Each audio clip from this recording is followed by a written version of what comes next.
Hey, football fans! The Reggae Boys and Girls Supporters Club Watch Party is here again at the Twin Gates Plaza, Tuesday, May the 27th at 1:30 p.m. and Saturday, May the 30th at 1:30 p.m. Come and watch as our Reggae Boys bring home the Unity Cup. Come watch the rebuilding of the Reggae Boys. Come in our colors, grab a drink, discuss the game, feed on the best cuisine as we celebrate the Reggae Boys' new journey. All road leads to the Twin Gates Plaza Lounge, 25.5 Constant Spring Road, Kingston, Jamaica, for the Reggae Boys and Girls Supporters Club Unity Cup Watch Party broadcasted on JFF Live. Come in your supporters' colors. Don't forget the date and don't be late.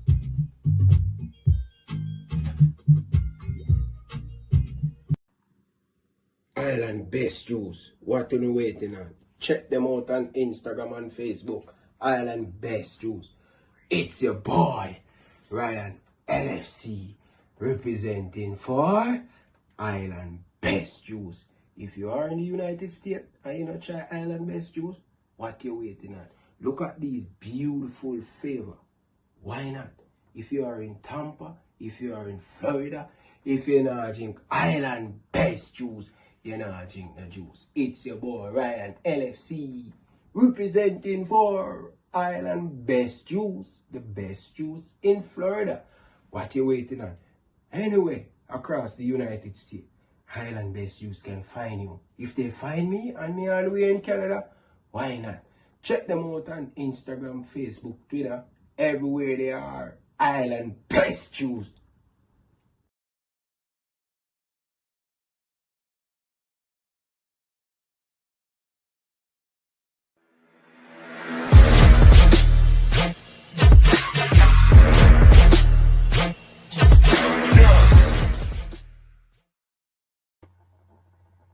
Hi, my name is Tiffany Cameron, Reggae Girls top striker, and you are watching Ryan LFC YouTube channel. Don't forget to like, share, and subscribe. Hi, my name is Taekwondo Tracy, former national 100-meter champion of Jamaica, and you're tuned into Elite Sports TV. Like, share, and subscribe to keep up to date with all of the new and upcoming informations we have to do with, especially corruption in athletics. And turn on the notification bell to get all of the upcoming information that you need.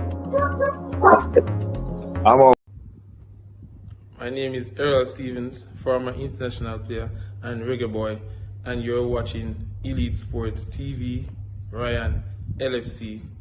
Don't forget to like, share, and subscribe to stay up to date to get the latest content on the Reggae Boys football. Bless. Hey guys, it's Jermaine Clark Jr. here from Byron Roll Squad 2023. You're watching Elite Sport TV with Ryan LFC. Stay tuned for all things Reggae Girls, Reggae Boys, and sports. Peace out. Okay. Hi, this is Yasmin Jameson, Reggae Girls goalkeeper, and you're watching Ryan LFC's YouTube channel. Please like, share, and subscribe.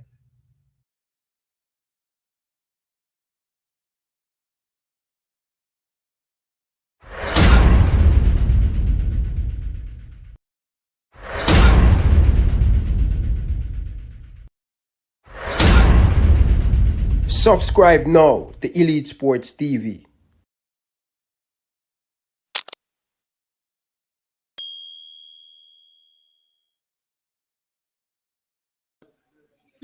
I am Liam Bailey, and you are watching Elite Sports TV. Don't forget to like and subscribe. All right. Enough respect.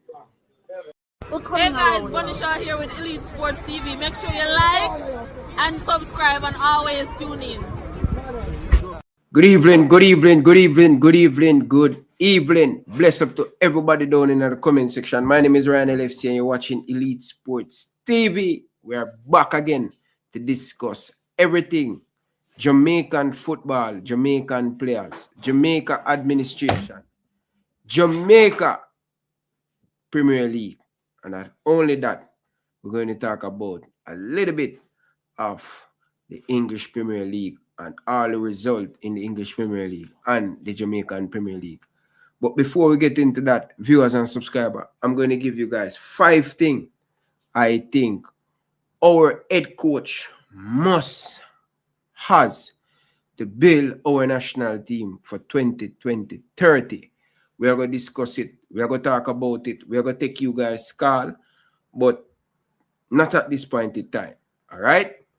Also, I have some little thing that I put out on the blackboard, and we're going to take a look at it. You understand? For those who cannot see well, we have the blackboard version, and also we have some graphic going to be right up on the stream right here. So big up to everybody who check in and thing. Appreciate every one of you. I hope and trusted that you guys' weekend is going good. Back to reality. If you have a 95, tomorrow going to be work. Many people don't really like Monday. Monday is a lazy day. But for me, I think Monday is where you start the day and your week properly. So Monday, if you get a good start off with some good sleep Sunday evening, and you start out your Monday right, nothing to worry about. All things set. All right? So people, big up on yourself, enough love and respect and things. So we're going to get right into the show, people, because we have actually 2 hours, and I don't want to go past that 2 hour, viewers and subscribers. At least 2 hours and 20 minutes. Let's just put it that way there, because sometimes, the conversation go far and thing. So we're going to discuss it, people. We're going to discuss it. We're going to break it down. So stay tuned. If you're watching on the replay, thank you for watching. Thank you for sharing your thought. Make sure you hit the like button and hit that subscribe button. All right? So first and foremost, people, we want to talk about the Jamaican Premier League. Yes, viewers and subscribers, the Jamaican Premier League. For some team, match day 38, teams like Waterhouse and teams like Tropic and Maroon, match day 38 for them.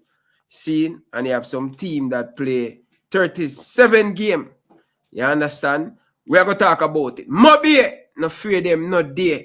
Yes, viewers and subscribers. Mobile, I told you guys, man, Mobile is looking really good.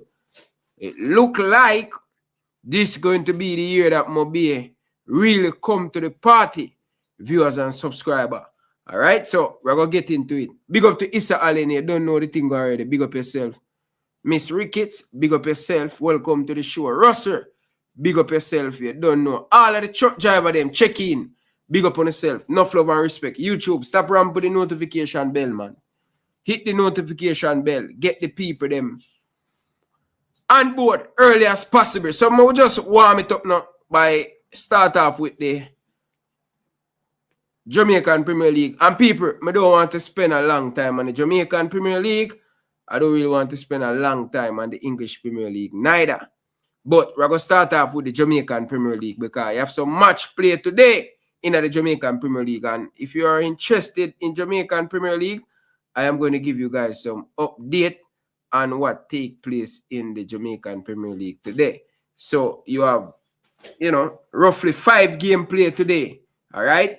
Harbourview, they defeat Mullines. Yes, viewers and subscribers. Harbourview find the back of the net today.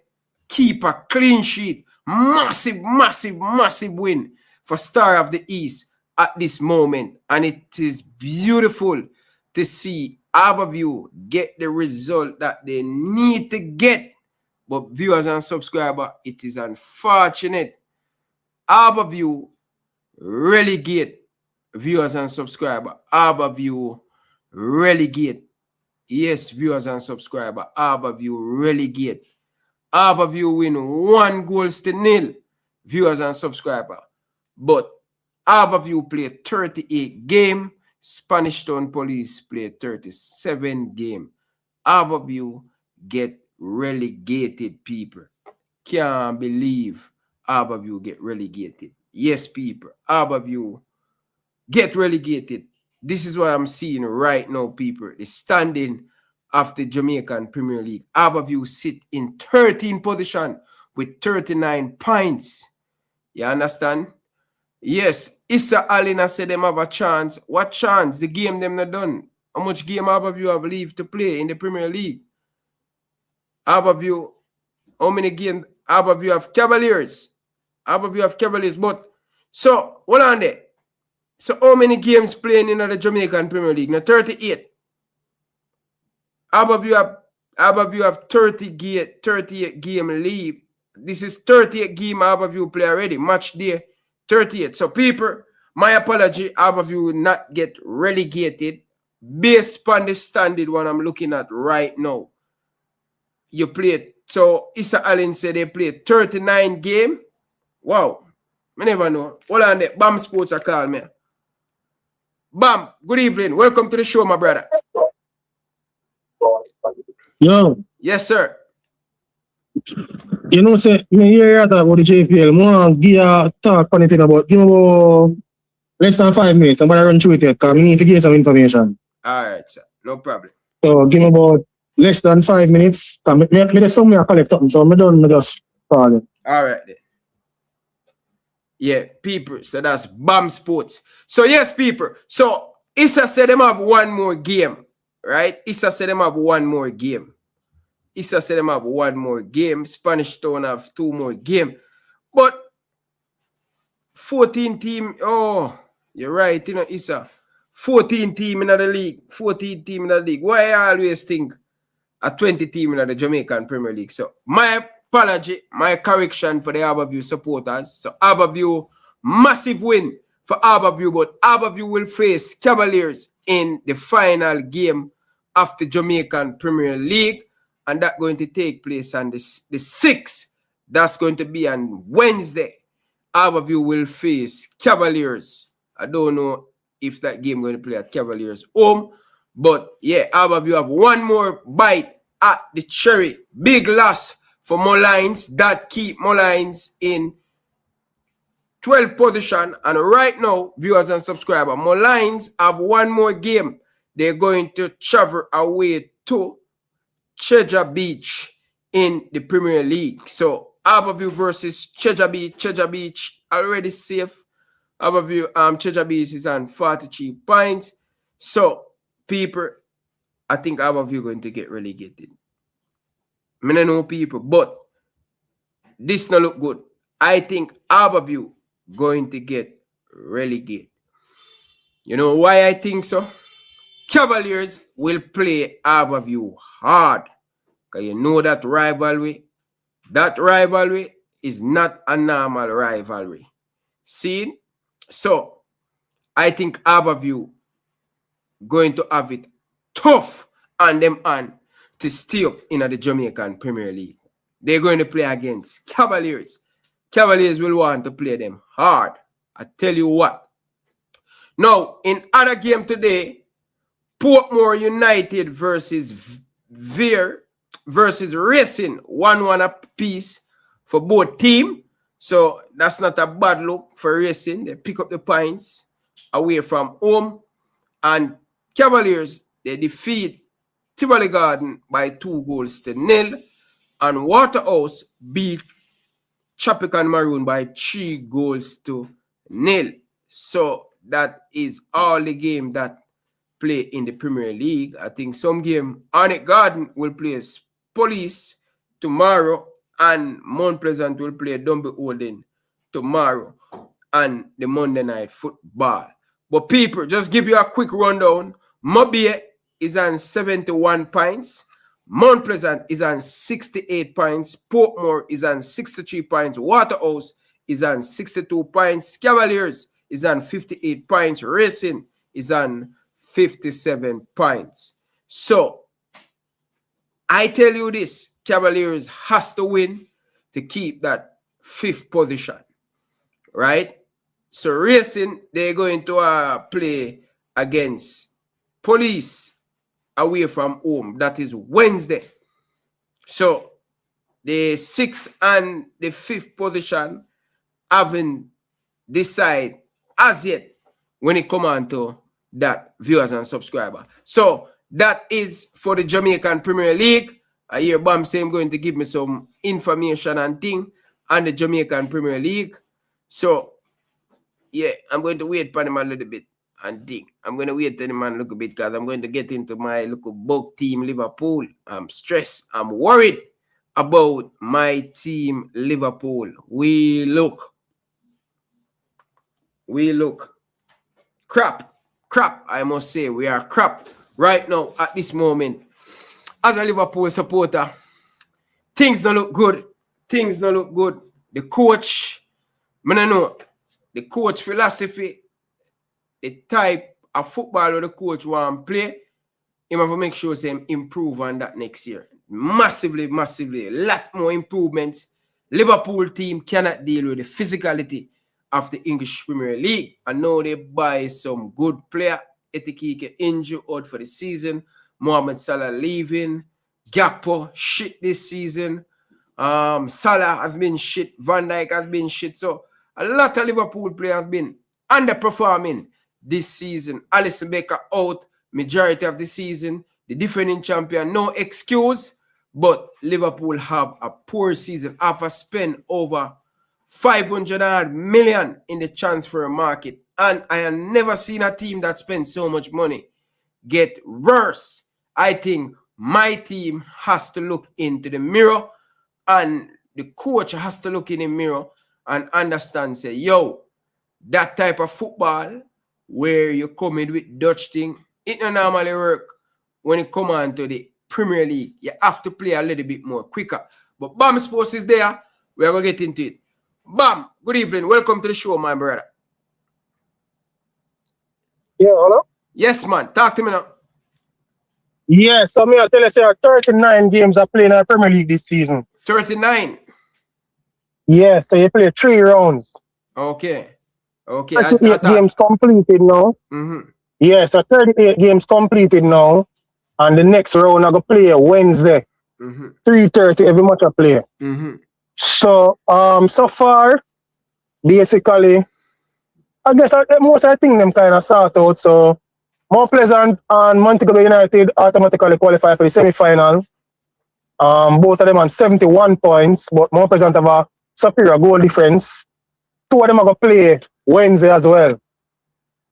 So the 2 of them are going to play the last match. Mount Pleasant and Mobile play the last game? Yeah, on Wednesday. Oh, you serious?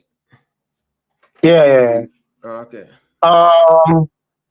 In terms of the top 6, Portmore, Waterhouse, and Racing have qualified for the top 6, including Mount Pleasant and Mobile. And then, I mean, the last top 6 places between Arnie, but Cavalier only need a point to make it to the top 6. I don't think Arnett have what, 2 more games.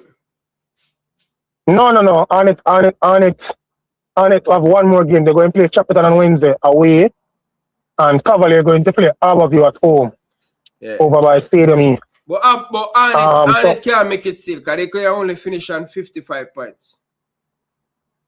No, man, the table not updated. They have 55 points already. Oh, they have They win today. Oh. Yeah, man, they win today. They have 55 points already. They win today. Okay. And they have a plus 17 goal difference as well. Okay. Yeah.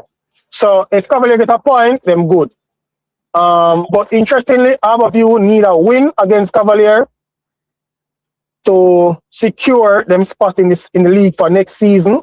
At least if they get a win and results go them way. So in the last round, Treasure Beach, who is on 43 points, them going to play Mullines at Treasure Beach. Treasure Beach already secured them spot by beating Mobile 2-0 today. So Mullines, however, them need a win to guarantee them spot. However, if them draw or lose, depending upon how Harborview and Cavalier go, they might save. But in order to keep it on them own part, they have to win. I think Harborview have the order running because they are going to play Cavalier who need not to lose to secure them spot in the top 6. And then if Mullines draw with Treasure Beach, then they are going to see it because Mullines have a better goal difference than Harborview. Me think Harborview gone, Brian. Me know I think Checha Beach and Moulins. I think Checha Beach will probably give Moulins that. I think Harbourview. This is here Harbourview going down. Yeah. I'm not really sure about big Moulins, but I suppose the fact that Checha Beach can't go up no further and them can't go no lower, it stands to reason still that they might. Yeah, because Checha Beach should have more favour Moulins to stay in the league. Probably. Yeah, but I mean the fact still, because as you see, with Tivoli Gardens, them can't drop out, them can't go up, and Jerome Witter say it's very difficult to motivate the players to play. So I mean Checha Beach in the same position now. But of course, you know, sometimes players want to finish out them season well, probably want to score some goals, keep a clean sheet, whatever the case is. But I expect, so like I say, our view of the order running still in terms of save themselves.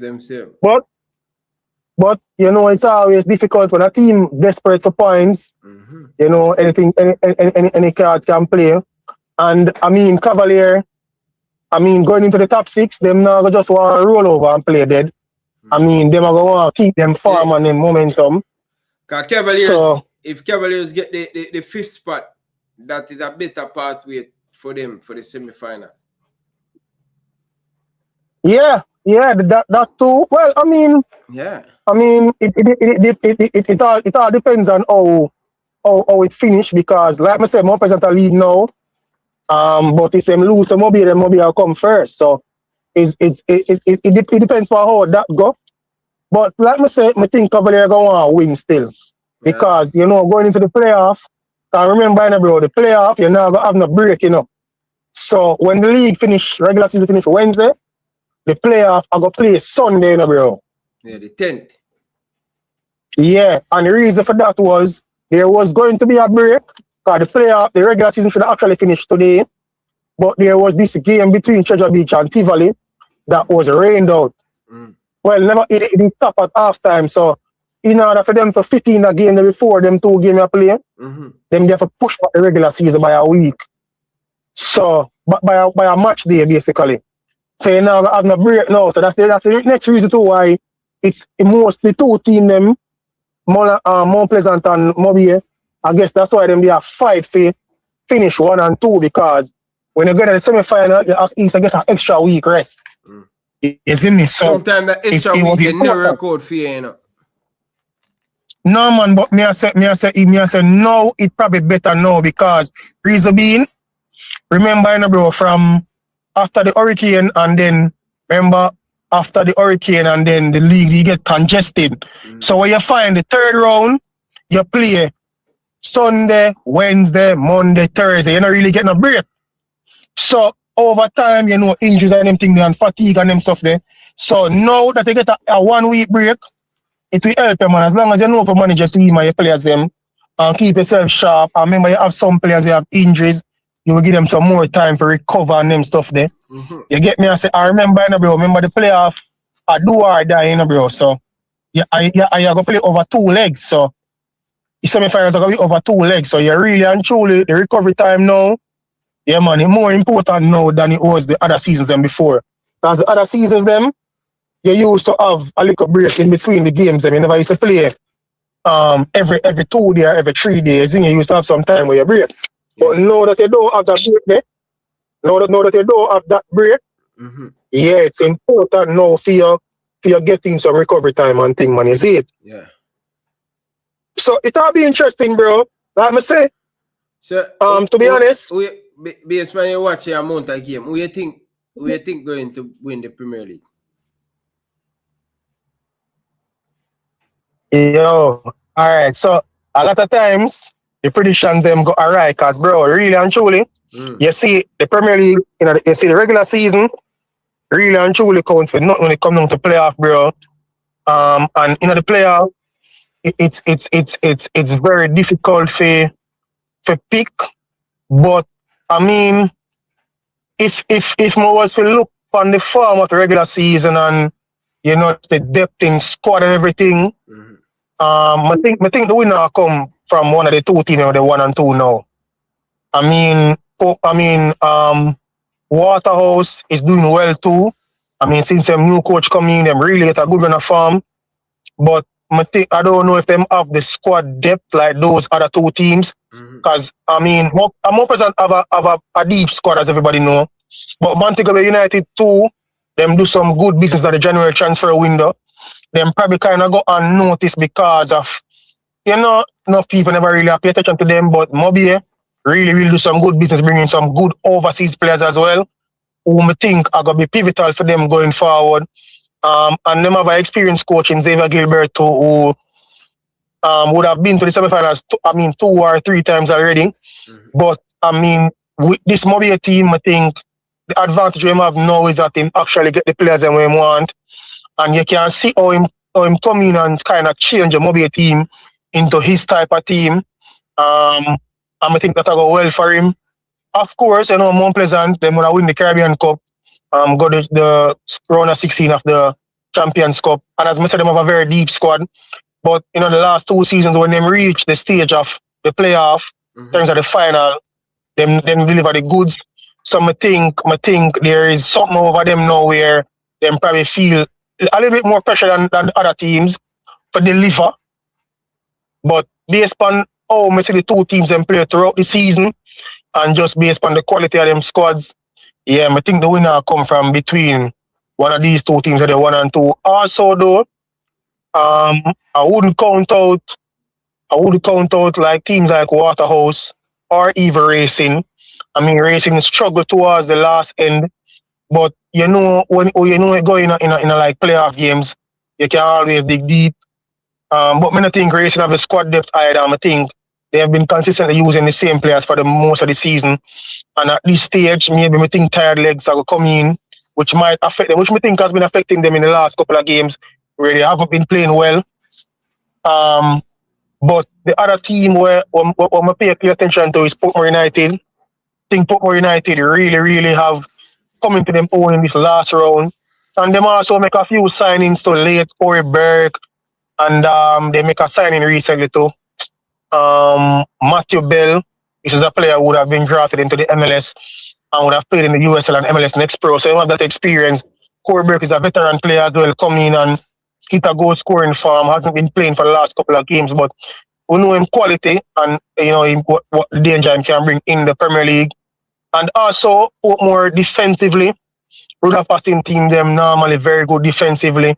And I think in the playoffs that's going to be very important because the longer you can go without conceding a goal, the more you can frustrate the opponent, and the more you have a chance you can win. So it's going to be interesting, but like I say, based on just the form of the teams, I'm looking that the winner will come from one of the teams to finish 1 and 2. Also, of note, Cavalier 2 is like a team built for the playoff.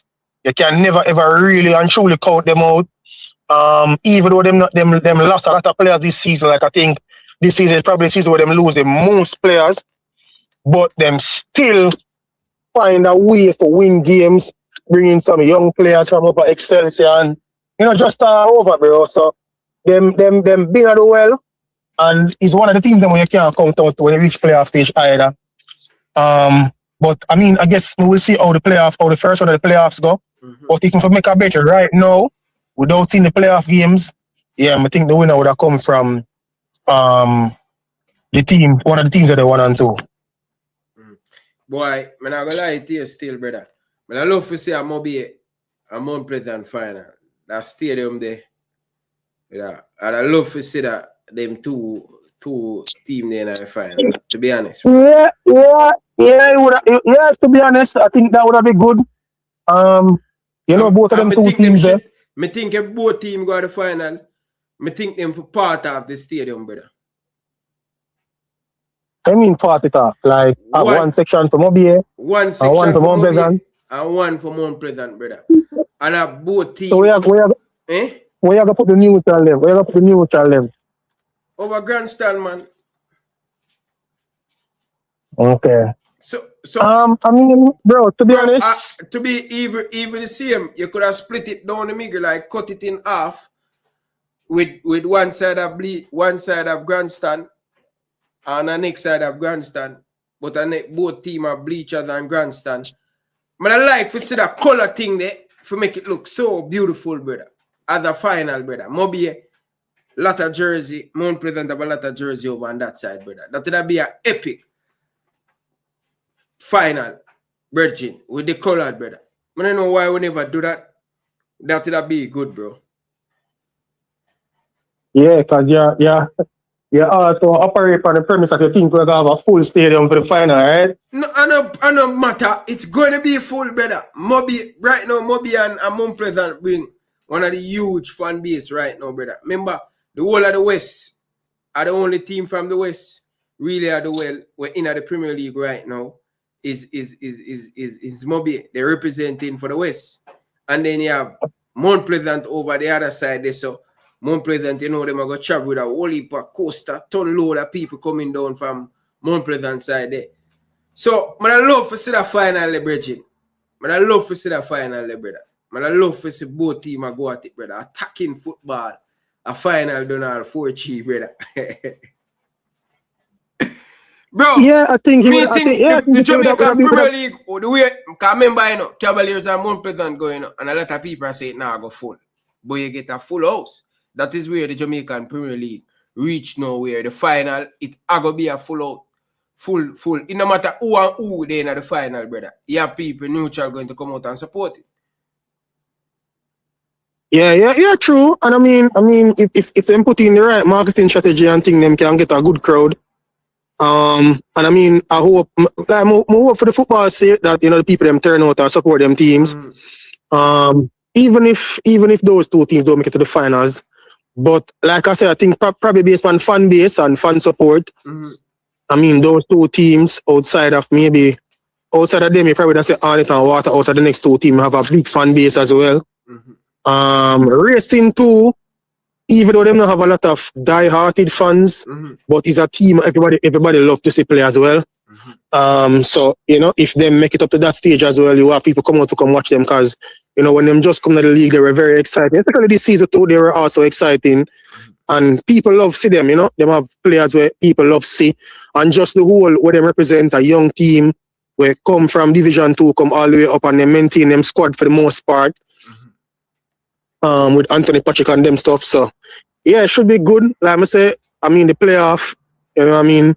Looking forward to it, you know, hopefully the players them can, you know, go out and express themselves and, you know, show the world what they have to offer.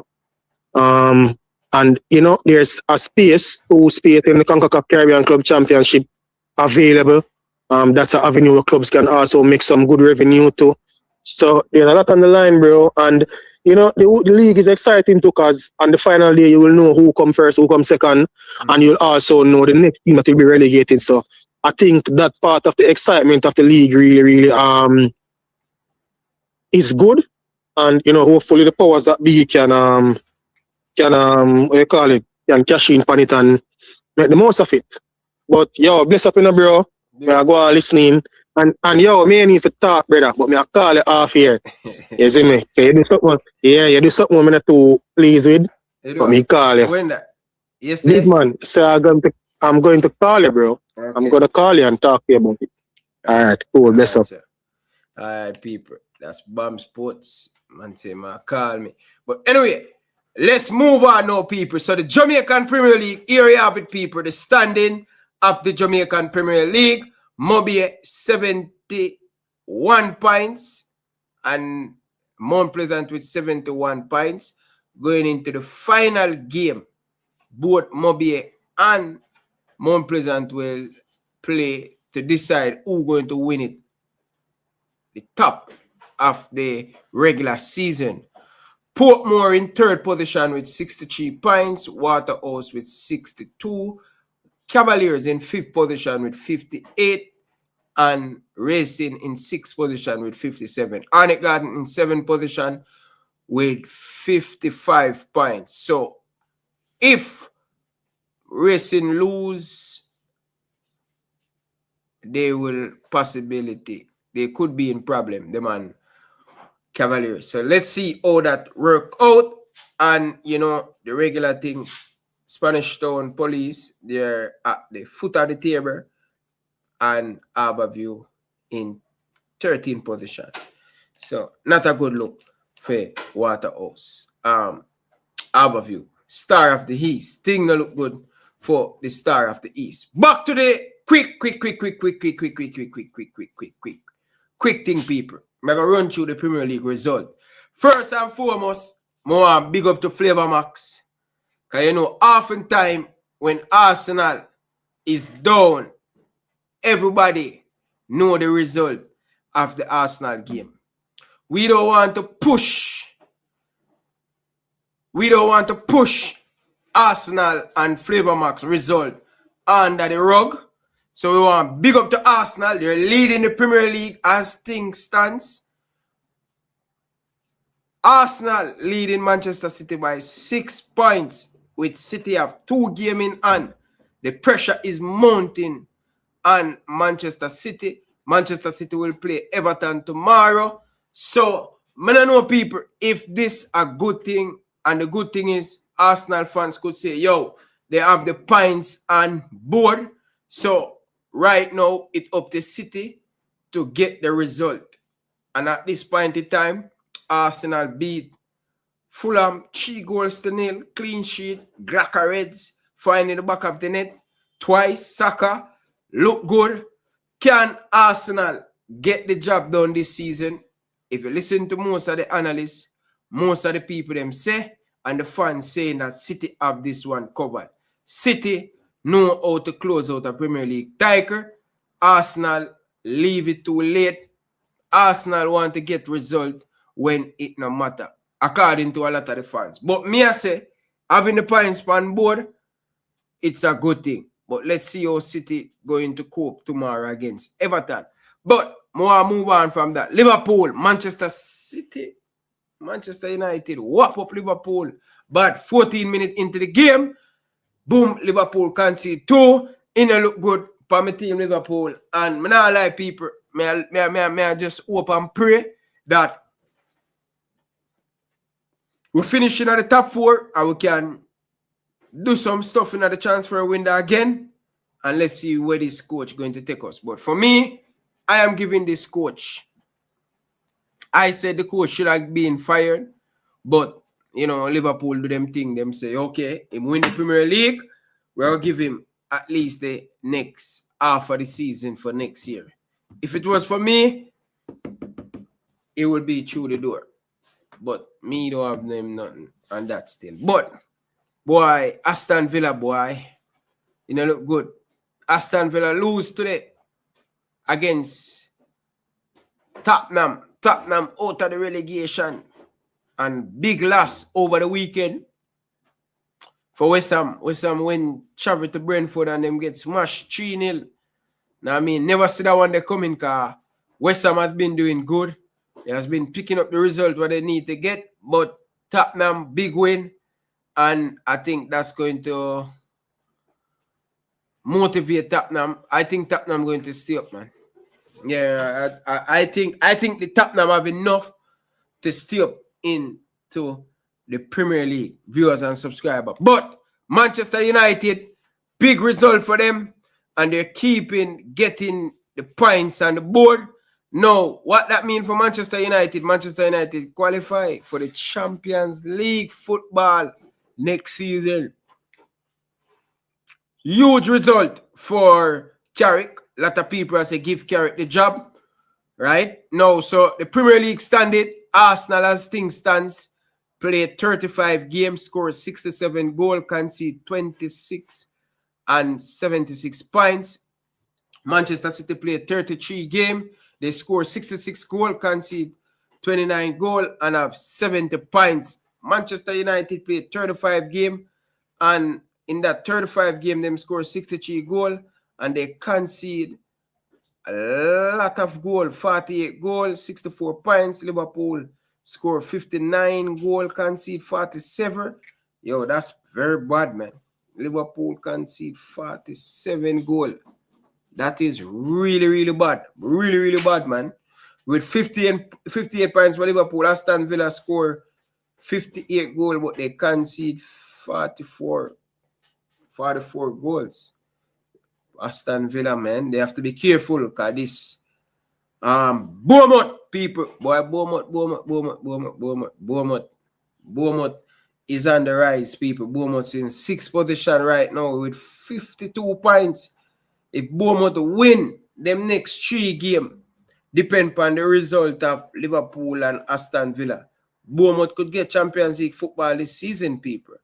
They have Fulham, they have Man City, and they have Nottingham Forest. 3 tough games for the Fulham for Bournemouth. I think Bournemouth can at least get around 5 points or probably 6 points from them people. You know what I mean? College man, I say, yeah, 6th position. It depends on who win the Europa League.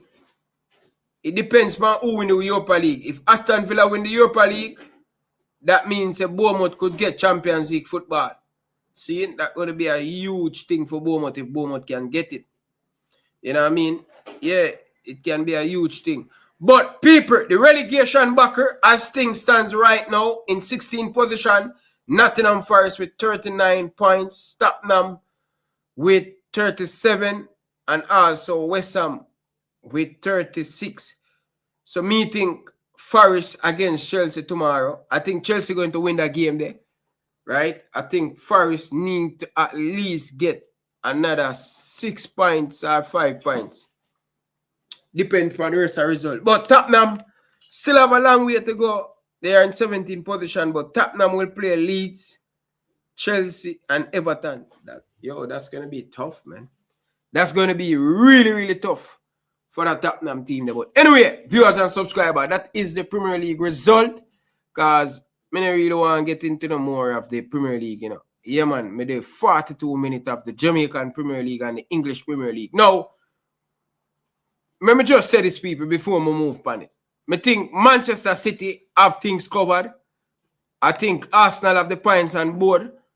But I just think Man City, with the Gunners not rotating them team enough, I think City will have the more fresher legs going into the final part of the season. City been there, done that. They have it into them. I think Arsenal, they will play Atletico Madrid. That's going to take a lot out of them. Not saying that they're not going to win their next game, but they're going to play West Ham away from home. That's going to be a huge, tough game for Arsenal. West Ham need to get maximum 3 points from that game. So Arsenal, after that midweek game against Atletico Madrid, probably if that going to extra time and, you know, that going to tire out the Arsenal players, them, depend on the result. If Arsenal lose that Champions League game against Atletico Madrid, I think Arsenal could be in trouble. But I don't see Arsenal losing to Atletico Madrid. I think Arsenal will have enough at home to wrap it up against Atletico Madrid. You never know. 1-1, you never know. You never know. This Atletico Madrid team have the experience, know what to do to get a result. It's going to be tough, man. It's going to be tough. But let's see how that play out, viewers and subscribers. But we are move on, people. City going to be having a really tough one, people. But anyway, let's see how things play out. No, anyway, let's see how that play out. But before we get into the Reggae Boyz thing, let's take the phone call. Carla, good evening. Welcome to the show. Live on here, Ryan LFC. Carla. Man. Yes, sir. Good evening, man. How are you? Well, go on. I'm good, man. Just wanted to give you a little bit of City perspective, you know? City perspective. For the Premier League. Okay. Yeah, man. For the Premier League, you always make bottle marks come on the show talk about Arsenal. So, yeah, just give you my... Yeah, man. You ever have... When's the last time you ever make a City man speak on something, man?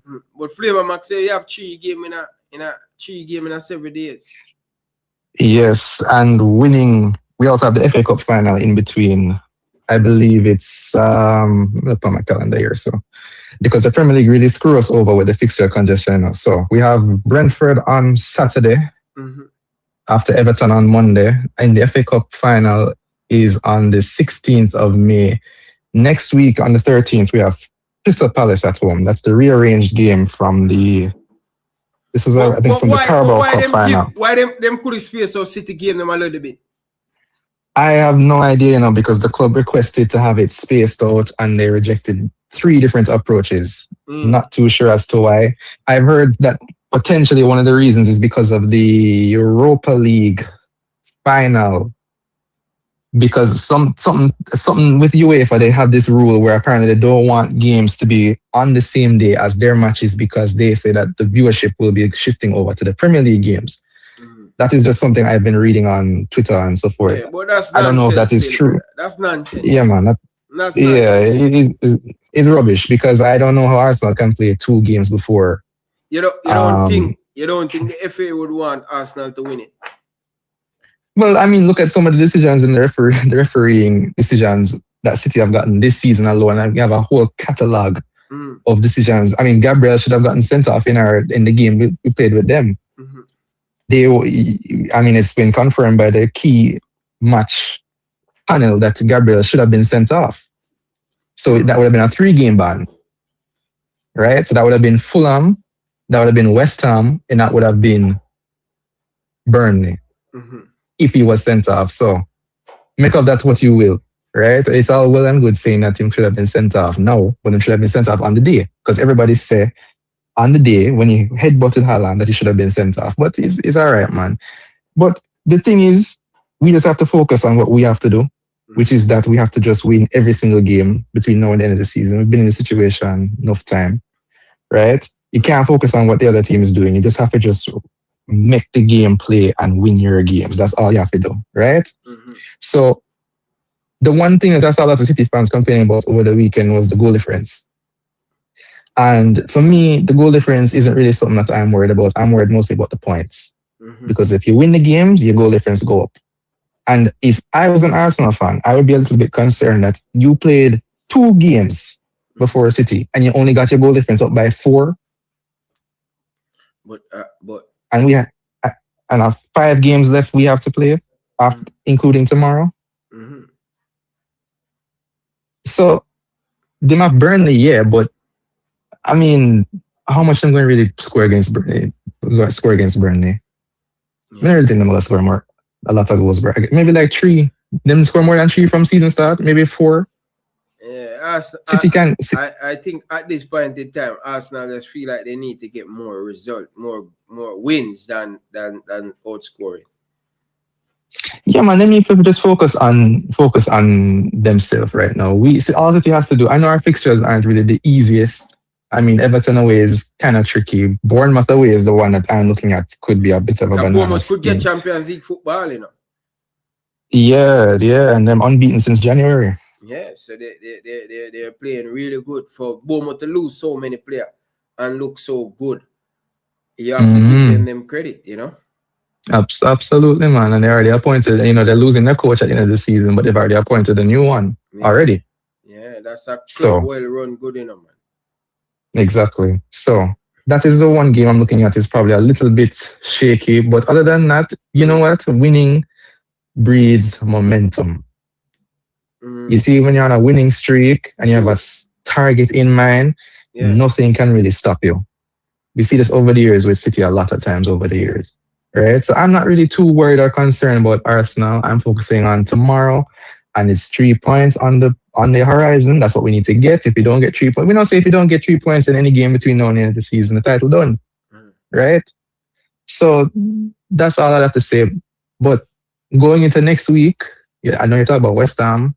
Yeah, West Ham game I would not want to play West Ham this weekend, especially after this weekend results. I would not want to play West Ham. Yeah. At them ground too. Yeah, man, that's not that one. They're gonna be really tough for the Gunners. But I think Gunners have the mentality to beat West Ham. What mentality? Physicality that with the West Ham going to bring to them. I think, to be honest, Arsenal have that physicality there. Arsenal and mentality don't exactly go hand in hand, man, they are not that bad. That's the way you guys think about Arsenal still. I think the main thing. Yes, man. One of the main thing we mess up Arsenal. And that was one of the things that that was concerning about the Arsenal team, especially when they played that game against City in the Carabao Cup final. From this, so Arsenal losing momentum, you know. And even before that, they wasn't scoring enough goal.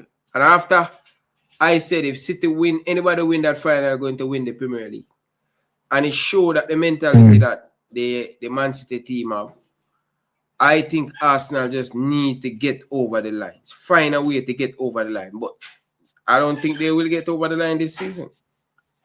But when have they ever gotten it over the line at all? That is what I'm trying to say. That's what I'm trying to say. You see, the Arsenal fans, I don't really understand why they're full of chess and full of chat, you know, because for a team that has not won anything in 6 years, you would have swear to them win the Champions League 2 to 3 times in a row. Yeah, I don't understand. Yeah. They need to humble themselves. And them can go on in the chat and talk about this and that and rare. Football, you do your talking on the pitch and in your trophy cabinet. You make Spurs win a European trophy before Uno. Yeah. You're going to make Crystal Palace win a European trophy before Uno. That's sad, man.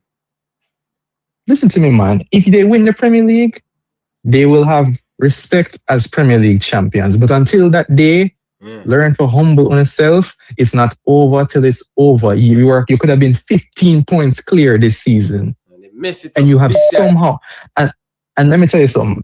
I said in January, City wasn't going to win the league because City was dropping too many points and we were drawing too many games and didn't like how we were playing. So I conceded. Even when you're dropping points, Arsenal does not have that killer instinct to just get rid of you guys. Now that's what I'm telling you. Yeah. They let us back in. Yeah. Right? How are you going to let us back? How are you going to let us 12-point lead, almost an 15-point lead, slip away? True. Right?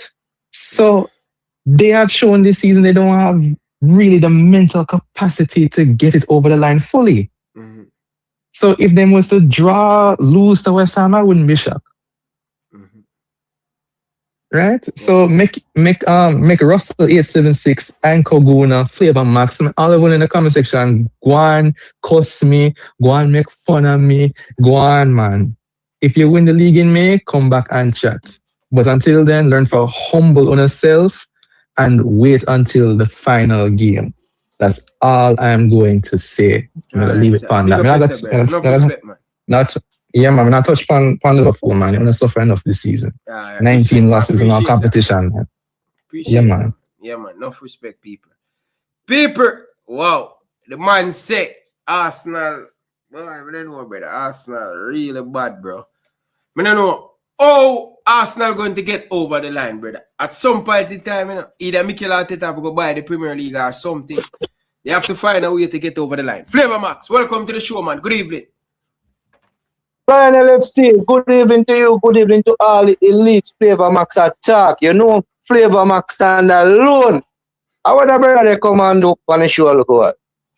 You better you did save your call, brother. You waste a call as an elite. You man wasting call, Ryan. Why come on the show and sell? Bro, stop flip-flop and stop that foolishness, man. A big bad program. Elite this, you know. Sometimes you have to put your hate and your bias aside and just be elite. Ryan LFC is West Ham, the man come and defend pan to beat we to win the title. West Ham pick up 3 against Bournemouth in them last game. You talk about momentum. We win the last 2 Premier League games, we win it. But before me to continue, this is the quick Premier League call, you know. I mix up the Reggae Boyz call and the Premier League call. So this is something I'm going to do this quick and fast. Premier League call.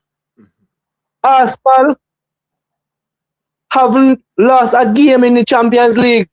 So we are going to do an invincible over there. So to Champions League. Come through. We don't lose no game in the Champions League so far. Make the elite. Oh, yeah. Be serious. No lose no game. So invincible over there. You think you can win the Champions League with Bayern Munich and PSG over on that side? Let's be honest, bro. No, you know, say a 5-4 them man over there, so I play a basketball, man. No. You can't beat none of them team, the flavor, man. Me I tell you, bro. What you talking about? We have the most balanced side. Once our players fit in, man, everybody, we have the most balanced side in this Champions League. And we have lost any who scored more goal, brother.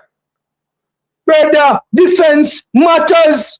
What do you mean who scored the most goal? Bro, in this Champions League, bro, I'm telling you, bro, with them two one out of them team that win the Champions League flavor max. You have to be What that's what you perfect. say. You have That's to what be you perfect say. to That's beat what one you- of them team there. May I tell you?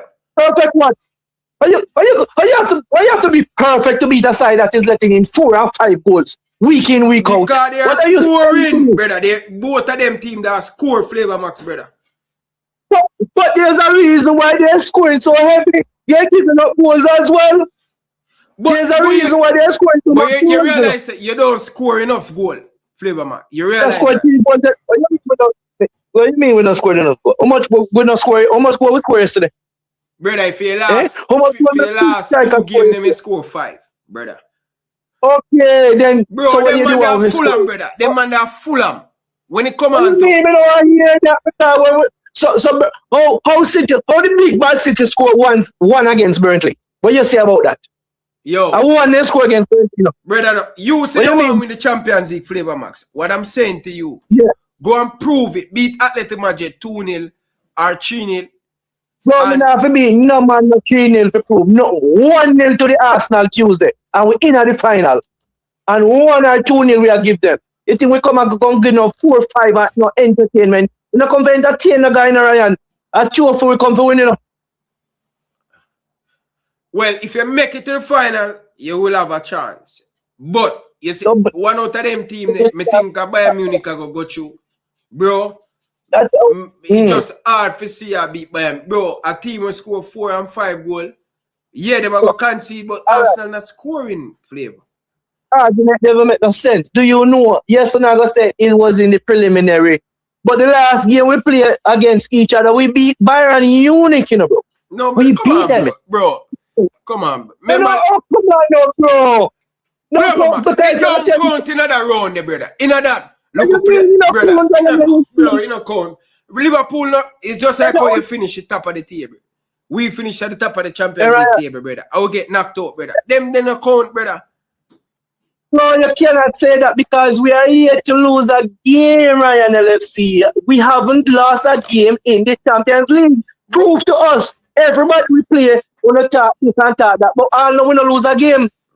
Yeah, So let's if we be don't lose fair. a game- Let's be fair. Yeah, you're right. But as what me I say, not anyone out of them team, the flavor max, it sure say these PSG and Bayern Munich, they are playing football. And in this Champions So we League, not play football. So we not play football. them two teams that play the best in a best football. Ryan, let me tell you how me watch game and how me watch football. Right? As a coach, as a fan, right? If I was a coach, I would be worried about conceding 5 goals. I would be worried. No, at this point in time of the season, flavor. Oh my God, Ryan LFC. No, brother, at this, bro, this is what me I try to tell you. You want to draw your way to a final, bro. At this point of the season, Champions League, it no matter. You have to outscore your team for win the Champions League. Me never see a team was scrape and win the Champions League yet, brother. You have to be the best team. Yes. You're unbeaten. You're unbeaten. You're showing that. In every game, all sports, you have to outscore your opponent to win. That is not no secret. You're not telling me anything new. But what I'm saying to you, especially this point of the season, Flavor Max. They also have to be concerned about conceding 5 goals at this part of the season of the competition. At this part of the competition, in the semi-final, you're conceding 5 goals. You have to be concerned about that. So you can look at it then and say it's defense versus attack. But I am telling you, Arsenal, to me, is the most balanced team remaining in the Champions League. When I say balance, I mean defensively solid and have the ability to score goals as well. We scored 3 goals against Fulham, and don't tell me say it's against Fulham. Because when we never score against the other team, you tell us we not score. We scored 3 goals. And the brother will call and say, oh, we just make up 4 goals. 4 goals is a lot, bro. 4 goals is a go. You have a game tomorrow. Let's see how you're gonna play Everton. Let's see how you're going to play Bournemouth after that. And then you have the final. And then Bournemouth after the final. Let's see how you're gonna play them, my brother. Let's see. The Bournemouth game that got tricky. It got tricky. You come and you talk about flip-flop. Is West Ham you depending on to stop us? Bro, if I West Ham you depend on to stop us, we get 3 in the last game. From bro, Brentford. Against Brentford. You just lose it because Brentford, what you don't know is that Brentford and Bournemouth can qualify for top 6, you know, and top 6 possibility can Champions take League. Champions League. That's what you don't know. Yes, West Ham have played Europe, but them 2 teams they play for Europe as well. And Aston Villa lost today. That means it gives Brentford and Bournemouth more hope. Yeah, man. Villa is throwing everything at the Europa League final, bro. At the Europa League final. Yeah. So let me tell you this, my brother. I hear you calling, but you're flip-flopping and you don't sound confident. You are worrying, my brother. You are worrying. I hear it in your voice. City must go down. You're hoping that. And we're getting the double, Ryan LFC, the double. The most balanced team, the unbeaten team in Champions League. And listen, you talk about momentum, Arsenal have the momentum. We're on a 2-game winning streak and beating in the Champions League. Tuesday we should be in the final. When we beat them Tuesday. All right, if you want to talk about the Carabao Cup, because you love to talk about the Carabao Cup final, or how that settle back and that show we have, whatever. When we qualify for the Champions League final Tuesday, that game, we're going to have our tail in our backs, and there's no stopping us now, because we're not in the Champions League game until after the Premier League. So you know it's smooth sailing ahead. People, all the hate, watch along, all the people who buy us, just come on board. Congratulate Flavor Max. Arsenal all the way. Left it there, so. I'll call back to Jamaica. Alright, because we'll get in there, you know. We'll get in there too. Big up yourself, Flavor Max. Yeah. People, that's Flavor Max. The elite. Yes, people, that's the elite Flavor Max. Anyway, Danny Jet, good evening, man. Welcome to the show, man. Danny Jet. Greetings, Ryan. Greetings, man. What going? Yeah, man. Greetings to the world. Me just want a little piece right. Am I too call night? Flavor Max, you not get back no more call. Because you go 100 minutes. Ryan, you need to manage the time, bro. Because we don't reach that topic yet. But me I say this. The city brethren, here we do, just do like me, man. Just go on easy and not say nothing yet. Remember that the transition here, this we are rebuild. We never did supposed to win nothing this year. It's crazy. Come to and hold a top 4 and got Champions League. I really the underperformance of Gunners and Liverpool. Why me in that situation? So just go and hold tight, man. I make we get to laugh at Flavor Max right here. That's a lot there. You see me? Boy, Danny.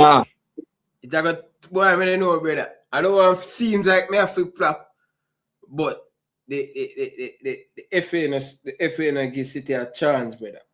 3 games in a 7 day, brother. That wicked, brother. That's too much game, brother. Now we go rotate. I pep. So make us see how can go. You're a transition season, but you could win the domestic treble. Treble? That's crazy. Imagine that. That's why I'm not saying nothing. If Arsenal don't win nothing this year, you know, brother, I don't know when them are going to win again, you know. Around, you see, if this will be sweetest thing to me, you know. All right. You see him the little cup when I win with there. I never know the cup they could have been sweet to me. Because the man them write off City, brother. You can't write off a team where you have so much experience and a manager, brother. Yo, bro, I learned my lesson with Manchester City, brother. When you hold them, you have to pluck out them two eye, brother, where them can't see completely. And you see, every time you win it, you have to run away with it, brother. Yeah. Can you see last year? Yeah. Last year, no, my pop down way down. But Ryan, remember this. In my transition, my 3 window where me spend from January, summer, January again. Remember, say you still spend more money than me. Right? Yeah. Put that in the back of your head when you don't love the City have checkbook. But me know where City have. City a good spender of their money. Yeah, they spend good. Brother, that me I show you, and them know when to go in at the market, them know when to back out. Yeah. That's anyway. Right. Them have them proper evaluation with them though. Where them not undervalue the player where them are work off. And you see if you go a distance too much over that, yeah, them back out. Them will go over it, you know. But anyway, you want pressure it too much. Them will back out. Like this Anderson. You feel that City up 125 to Anderson. From Crystal Palace? Yeah. No, sir. No, Liverpool, me say a fish around him. A joke ball of that, brother. Them ball of the man them do have no. Them me not like English midfielder, them limited, brother. Them missing something. Me never yet on one complete midfielder me ever see for England and a Gerrard. Brother, the rest of them. I'm going to tell you something. You see when one t-shirt in 100 million, a t-shirt just get heavy anytime. True. 100 million go for me. Remember that t-shirt get so heavy. I better them they pay 90-95. But 100, it just be a barrier where coming like it get to your brain and so much is expected that you start pressure. Anyway. Ryan. Yes, sir. 4 minutes at my time. I not go like flavor match. Come on, you go to Jamaica. Come on to Jamaica card. Come not call out. Alright? Alright, sir. Alright. We're getting to the Jamaica part now. If flavor match come back at Jamaica, no more. 2 minutes him again. Can talk out Arsenal.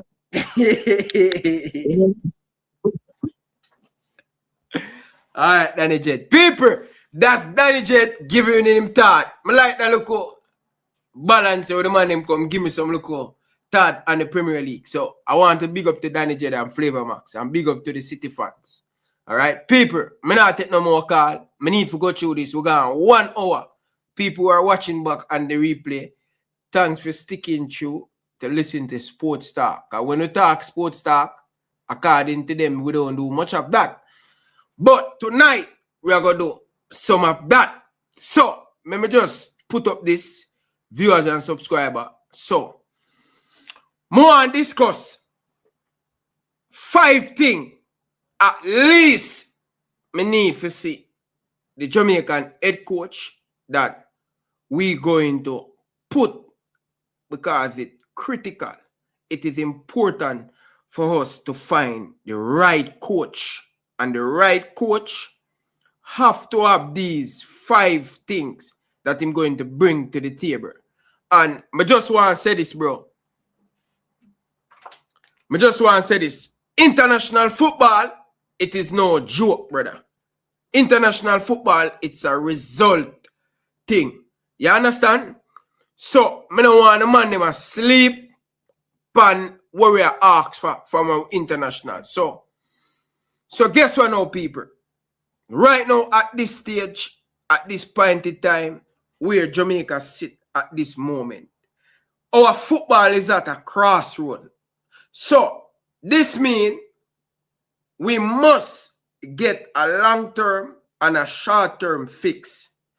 So, for me, the short-term fix is all about the Unity Cup, how we can mix the experienced players and the young player in the Unity Cup. So I need to see whenever that coach take over the team, that short term is how him communicate with the players or him communicate with the fans, because we're in a crossroad, in a transition period where we are building for 2030. That is why it is important for us to find the right coach to coach a national team. This is not about hype. This is not about hype. This is about standard. Jamaica, this is our standard. So ask these 5 things that we need from our manager, right? It is no joke thing, brother. You get to me, I say, and if the coach don't have these 5 things, he's not the man for the Jamaican job. You understand? So we are looking at somebody who going to take us forward. So the main thing what me I look for when it come on to our manager. So me give you a little bit of what do you guys can expect from these 5 things. So I'm going to put up the graphic and me really going to explain a little bit more. So I have a little bit of time tonight when I want to explain on the blackboard and what are the things that I'm looking forward from our head coach people. And as well, college man asked down in the comment section, I don't know, yeah, him asked, what is the cash prize and the Unity Cup? I'm not sure, college man, what is the cash prize, right? Yeah, I think the Unity Cup is all about making money. Unity Cup is all about making money. So that's why they drop Trinidad. Trinidad is not in it because Trinidad don't bring a lot of fans. So big up yourself, Blake video. So anyway, people, more going and look a bit more details on this 5 thing, people, because I have it on the blackboard. So I don't know if you guys can see these things are too many light and I prefer the graphic, people. Tell me one thing. If you prefer the graphic and I prefer this thing, I want to just make me know, people. See? So these are the 5 things, in my opinion, viewers and subscribers. See? These are the 5 things. And they are very important and they are key. So, look at this. Football. Well, I love football. Flexibility. We're crying out for that in so many different ways. Leadership. Result. Leader of mans. Or many should say, viewers and subscribers. So, people, international football, you don't really have enough time with the players. So it's very important. You, whoever going to be the Reggae Boyz manager, it has to be clear identity, nothing complicated, not too much details when it comes on to your football. Clear football identity. It's supposed to be easy, simple, because we hear the former, PE teacher, we're talking about how many meeting, how much preparation, and how much they have to break it down. We understand, say, the landscape, everybody learn things different. But you as the manager, it's supposed to be very simple, very detailed, where the players can understand your football identity. And people, one of the main reasons why I have this clear football identity, because people, I don't know about you, but I am concerned. I am concerned with one of the person who link to the Reggae Boyz job, which is the PE teacher. This coach, in my opinion, I don't think that coach have a clear football identity That's one of the reasons why every single time, even after the tournament, the coach is running away from this question.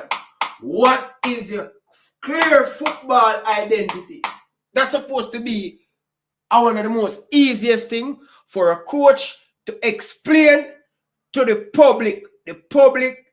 The fans, the stakeholder must bind to what the coach is saying and him coach football in philosophy. And people, that's why up till today, even after the tournament done, when that big question asks of the coach, him skip around it. Him skip around it massively, big time. Him skip around that. So, clear football identity. It is very easy. It is very simple. And before we get into the rest of it, my worry is we are getting somebody who is learning at the international level, who don't have a track record to build a proper culture and know it all to get the job done. Because me, I'm telling you, brother, it is not about these 5 things. It's about emotional intelligence.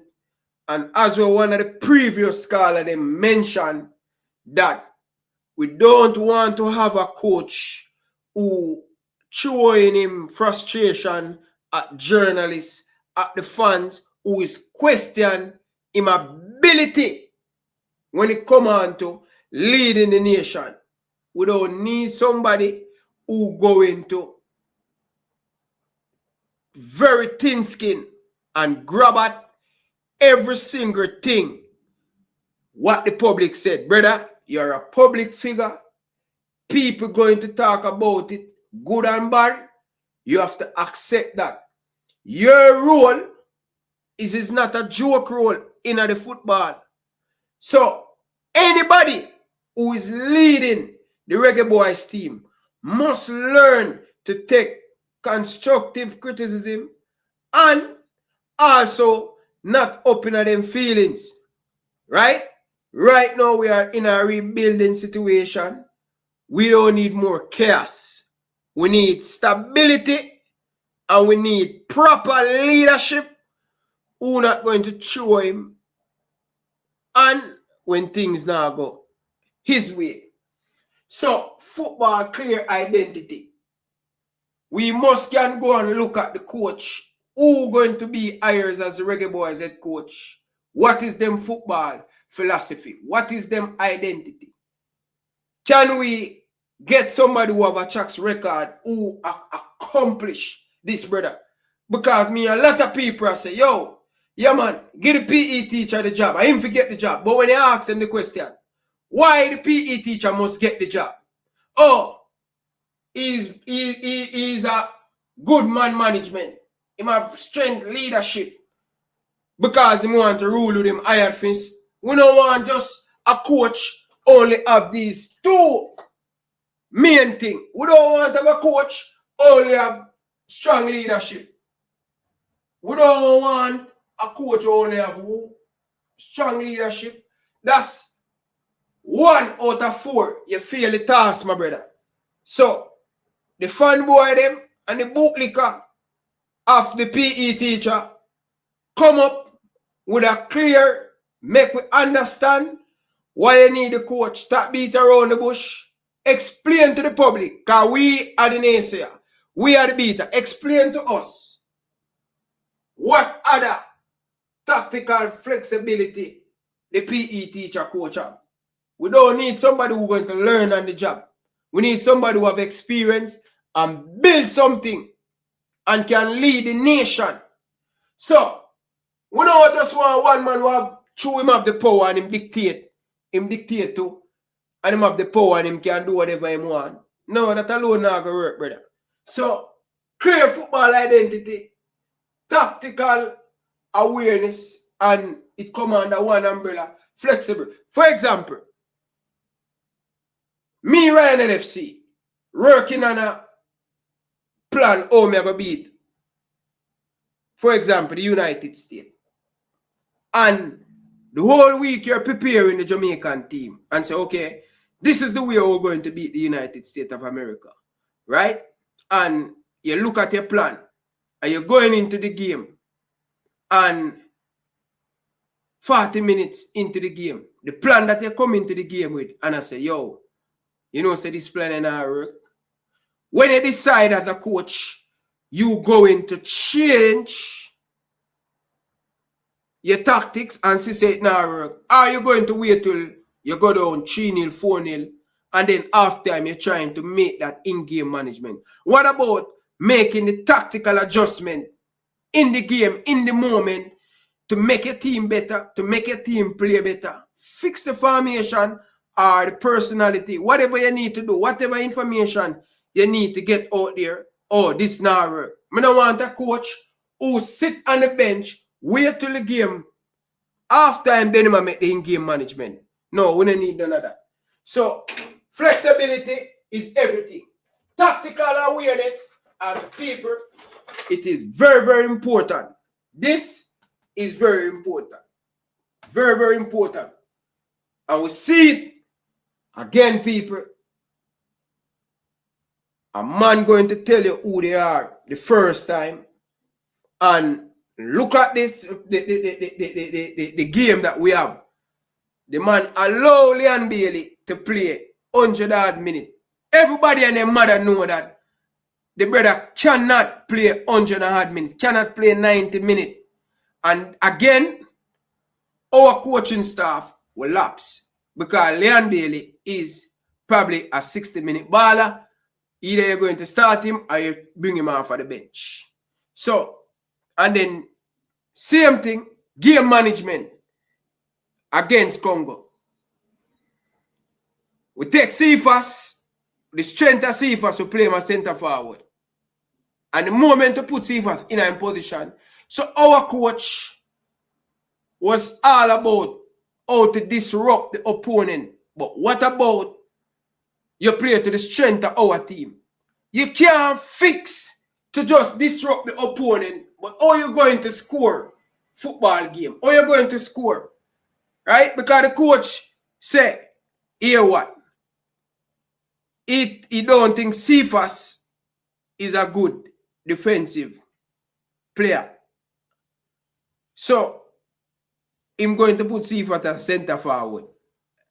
And Cephas not going to give you nothing when him back turn to the goal. Cephas cannot hold up the ball. Cephas need to see him play a front hand.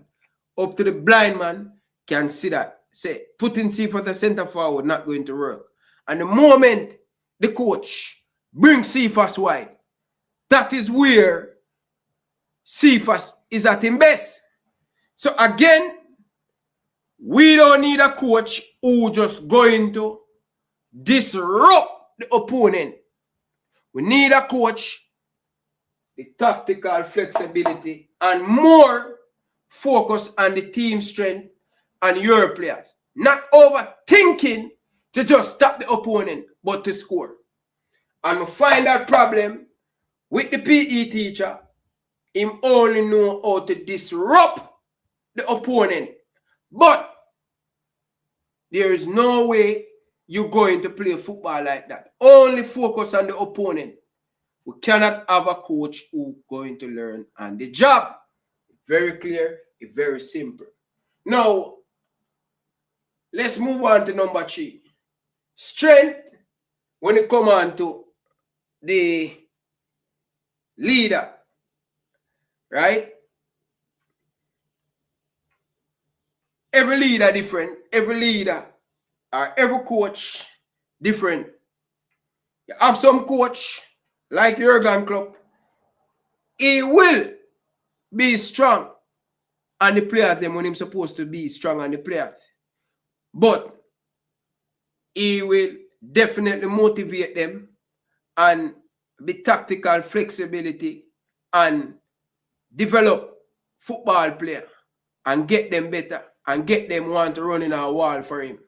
But at the same time, him have the leadership there and him drive fearing of the players them.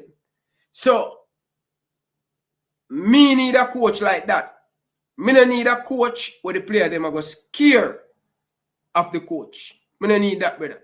This is not in the military, brother. You get what I say? It's not in the military. So, again, international football, it is every single thing what we have from on this blackboard. So leadership, very key, man management, and you see that man management thing there, brother, and everybody have it, brother. And everybody can anger star player, right? It's not every coach can deal with star player because star player come with a lot of disruption, and also star player can win a football game. I mean, I talk on one particular player now, right? Because you have a good amount of good player in the Jamaican team. So, I don't need that, brother. As I'm telling you, I need a coach who's going to have the balance and be flexible with when it comes on team players and things. Now, the most important thing, right? The most important thing is to start. Get the result. Get the result. That is very important. Get the result. Build that mentality. Build that mentality. Viewers and subscribers, you have to build that mentality to winning. It's a result game. International football is a result game. But you have to put in a philosophy, not only at the senior level, but at the grassroots level.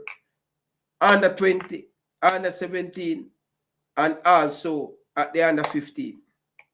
Me need to see not only a coaching staff, but the head coach have a vital role with player development, improve player when them come at the national team.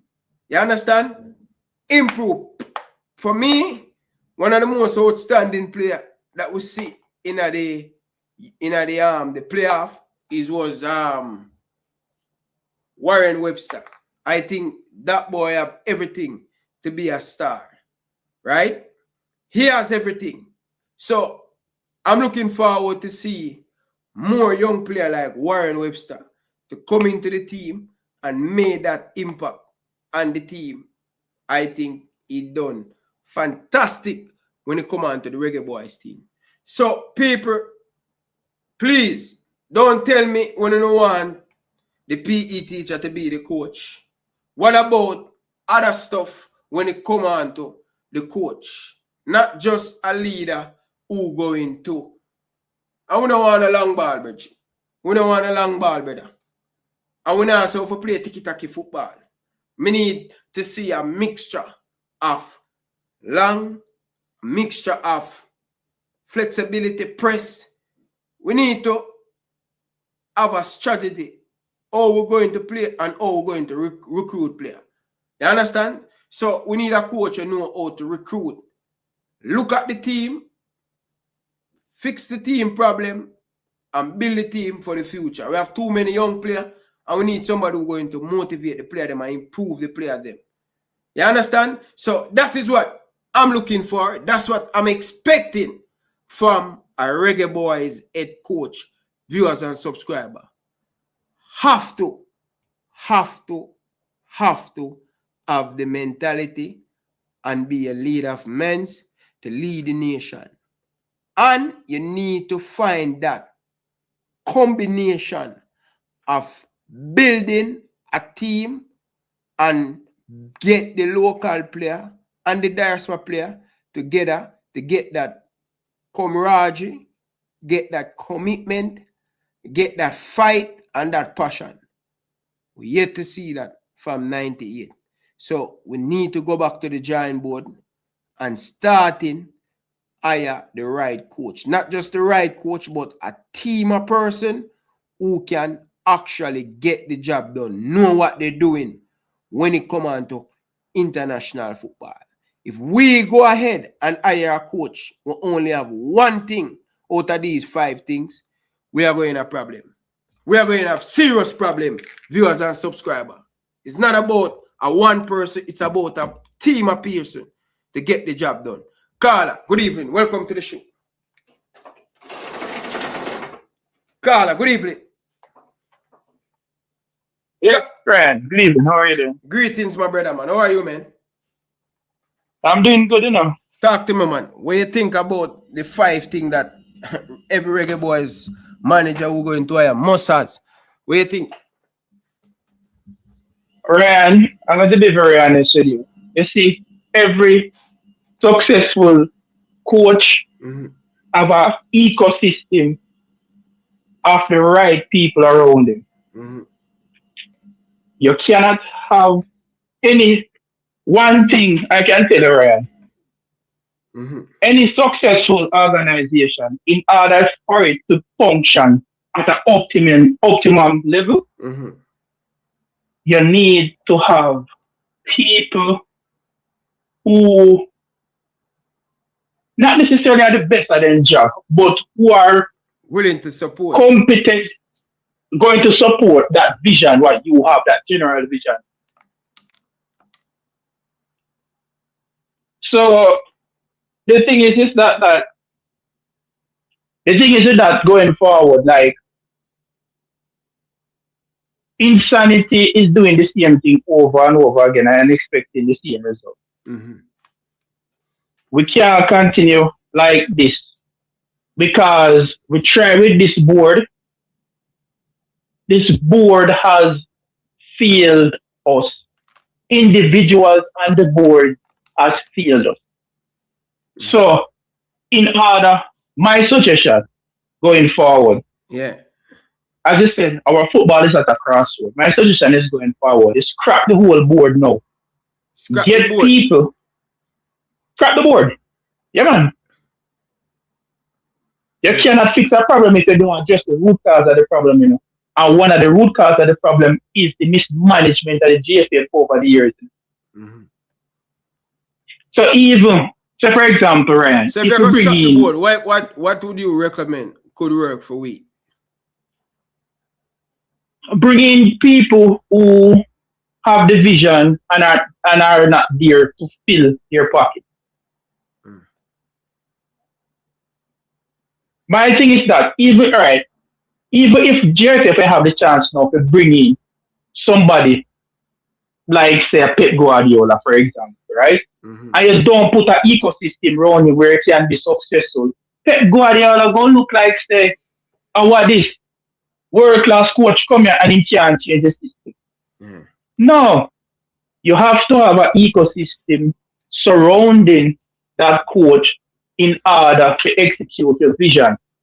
Because it takes a team to make the dream. And with this current administration of JFF, we cannot go forward with this board.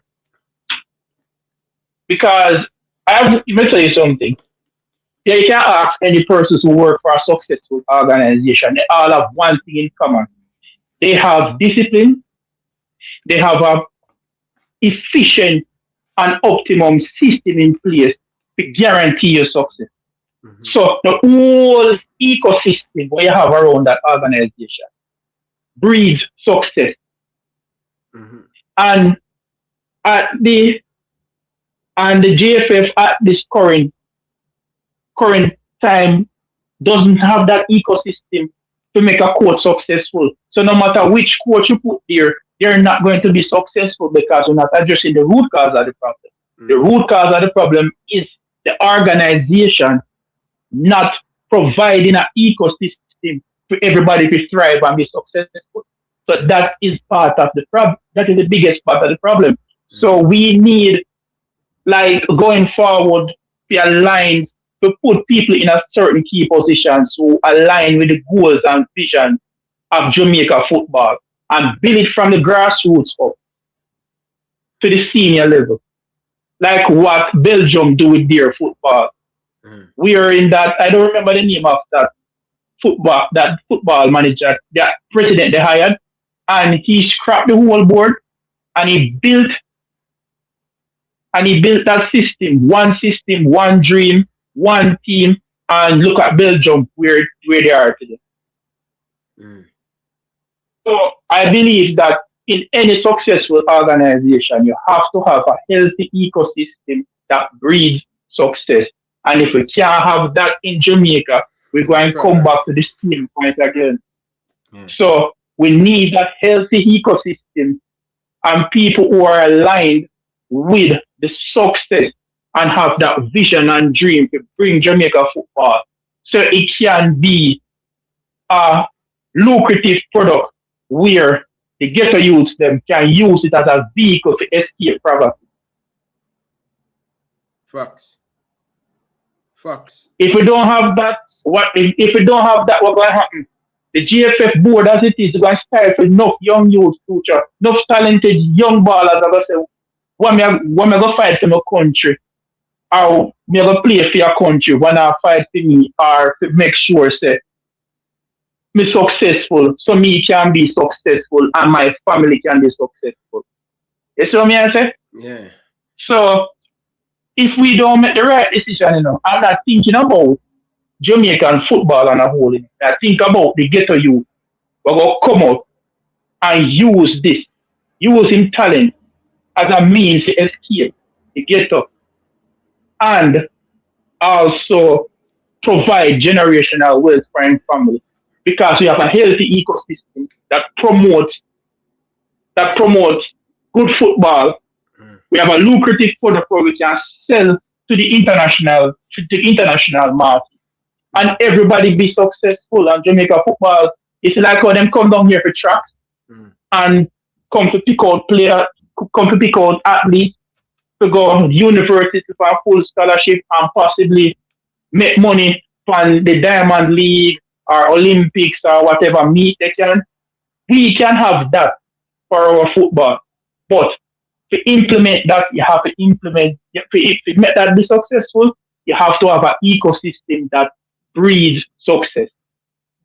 So that is what I have to say today, because we don't want to hold up the line because more you're a favor than the jersey. To be honest, still Carla, you're right about that ecosystem, and it's not about the manager, but is the administration going to allow the manager to make the changes where they need to make? And oftentimes, Carla, the JFF, they don't want nobody to come and ruffle the board and make changes. Because perfect example, one of the reasons why JFF come out for the FIFA fund thing, restriction and fund, is because of that good governance from Dennis Strong. When Dennis Strong come in, he were bringing a lot of people to help with the finance and all of them stuff there, because we realize that the JFF award loyalty and they're not awarding people who actually can get the job done, move the needle to get the football where it need to get. And that's why we're in this problem. I don't think we have a players problem. I think we have a management problem when it comes on to the Jamaican Football Federation. And that management problem is not just, it's about hiring the right coach, allow the coach to do his job, and make the coach be the dictator when it comes on to our football. The main person supposed to have the biggest vice is the coach. And that come back down from under the same thing, him and lead the organization. You know what I mean? Because the coach, everybody see, them don't see the president every day, them see the coach. So until we reach that point there, that's the level that we need to get to, brother. Well, I agree with you to an extent, But that coach have his own philosophy, and few more technical aspects, what he needs to develop, right? But if he do not have the support of the board, or his visions does not align with what the board wants, you're going to have conflict of interest. You get what I mean? I say, so everybody needs to be in the same on the same level. And also, as I said, that in order for everybody to thrive, you have to have a healthy ecosystem to make everybody thrive, right? And the thing is that going forward, like the root cause of the problem is two things: the mismanagement of the JFF, and two, the mindset of our people. As I said to you before, weak people always elect weak leaders.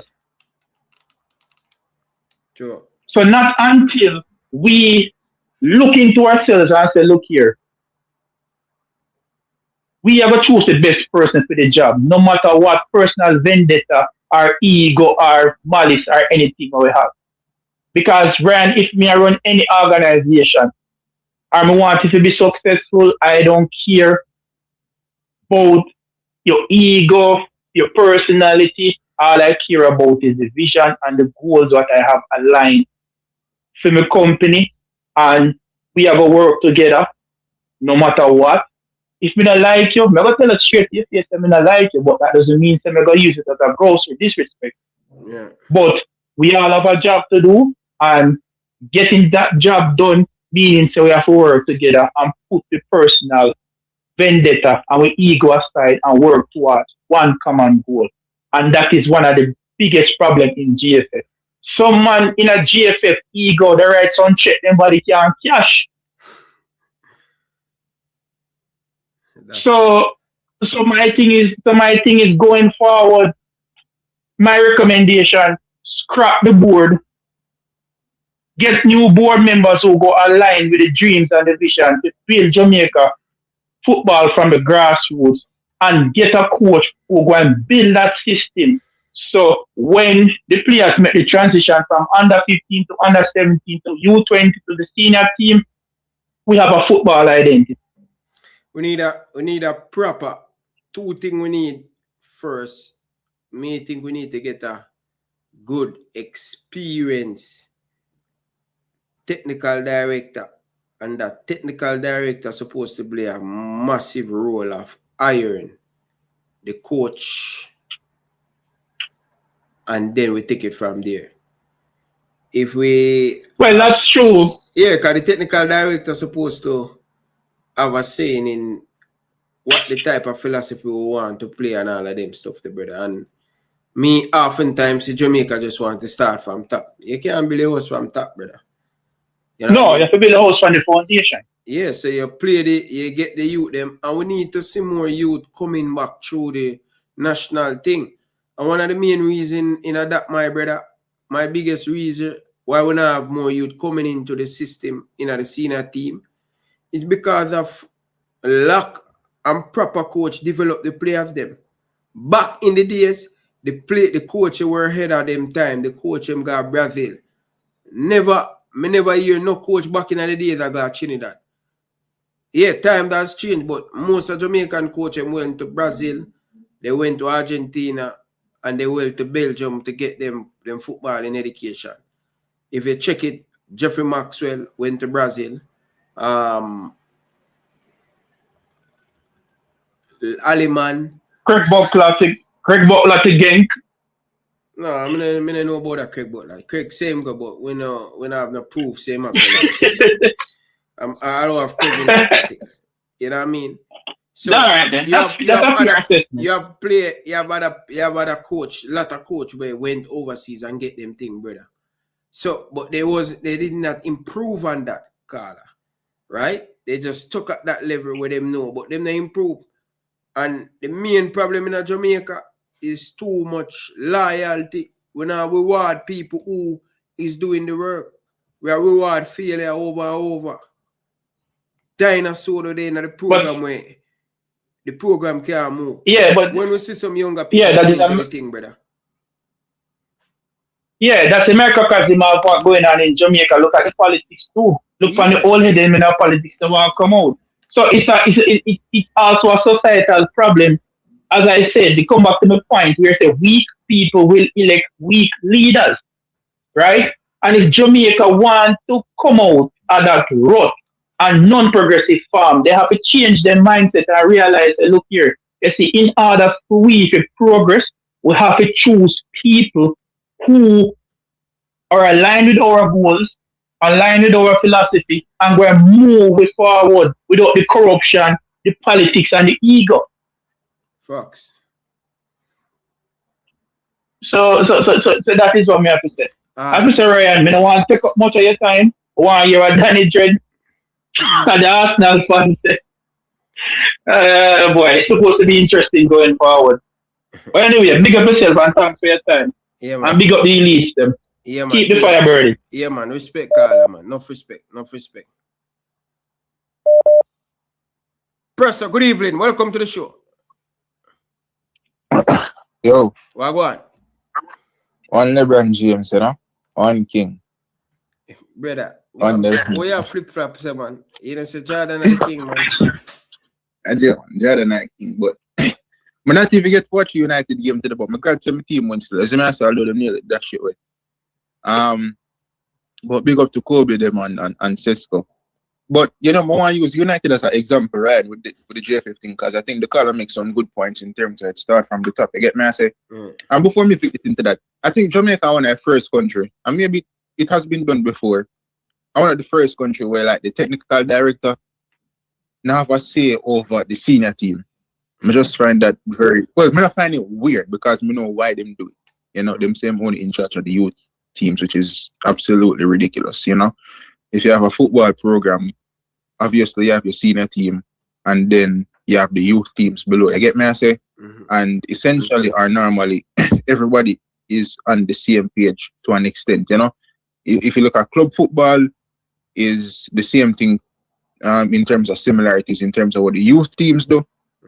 Or what the senior team do, and what they want the youth team do, especially if it's a long-term project. You get me? I say, since Pepper's been at City, you hear a lot of times, so the youth teams in some regards play like the senior team. So you see when the youngster them step into the City team, you realize them not lost as to what is going on. They know if they're on the pitch, they know the system, they know what is expected, right? Yeah. But you know, said the American one of them for United, right? Them do a lot of poor transfers over the years, right? Yeah. Mind you, CR7 forward back at United after them left and say, yo, the training ground is the same from when he just go at United early 2000. That the man saying, right? And it take a new change when Ratcliffe forward in for build a training ground, right? It's not a case say the other owner them never have money for do it, you know. Them just never care. A training ground, Ryan. A club like United at least must have a proper training ground. You get me? I say? Yeah. And it take a man will buy minority of the club 20% for forwarding and build a training facility. Him say he want build a new stadium. You know, say I seen him forwarding in the last season or two, United make some proper signing will look sensible. Cunha, Mboemo. You see them go for Benjamin Sesko. Him have a slow start to the season, but him pick up, right? Lamins, proper goalkeeper. And you see United have this new thing where them buy the player them from in the Premier League. You get me? I say them buy some of them because guess what? They're more proven, so it's a more safer road to go compared to you go Portugal or Dutch. Some other league in a sense. Yeah. You get me? I say, you know, Arsenal do the same thing.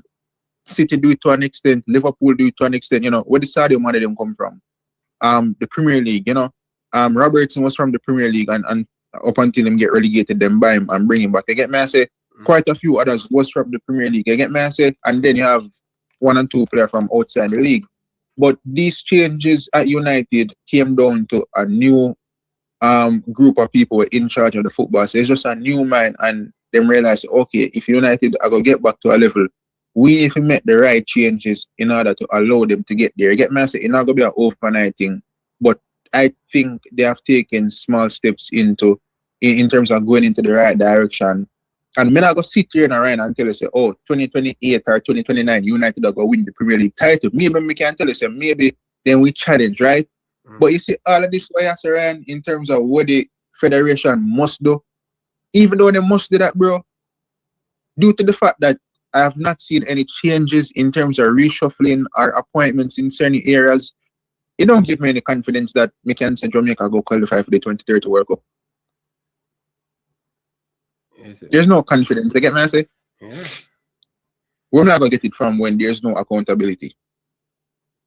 As we say, you know, it's a new group of people go United, you know, and start make certain changes. And it look like there's certain positives that come from the changes. Them, I get me, I say? Yeah. You see the same mentality where Jamaica approach the World Cup with when them say, oh, it's a soup group and oh, America and them team to qualify. You know, me hear Speed say over the radio show the time there, where they how 2030, I must say 6 or 7 team, right? Spots up. And Jamaica for just like seed in a top 6 to avoid the powerhouse them or something like Ryan. Them thing gonna exist again, bro. Teams don't worry about powerhouse again. I get me, I say everybody good. Everybody is good now. You get me, I say? Everybody have an eye for talent. Talent is not a thing where just a big country them can get.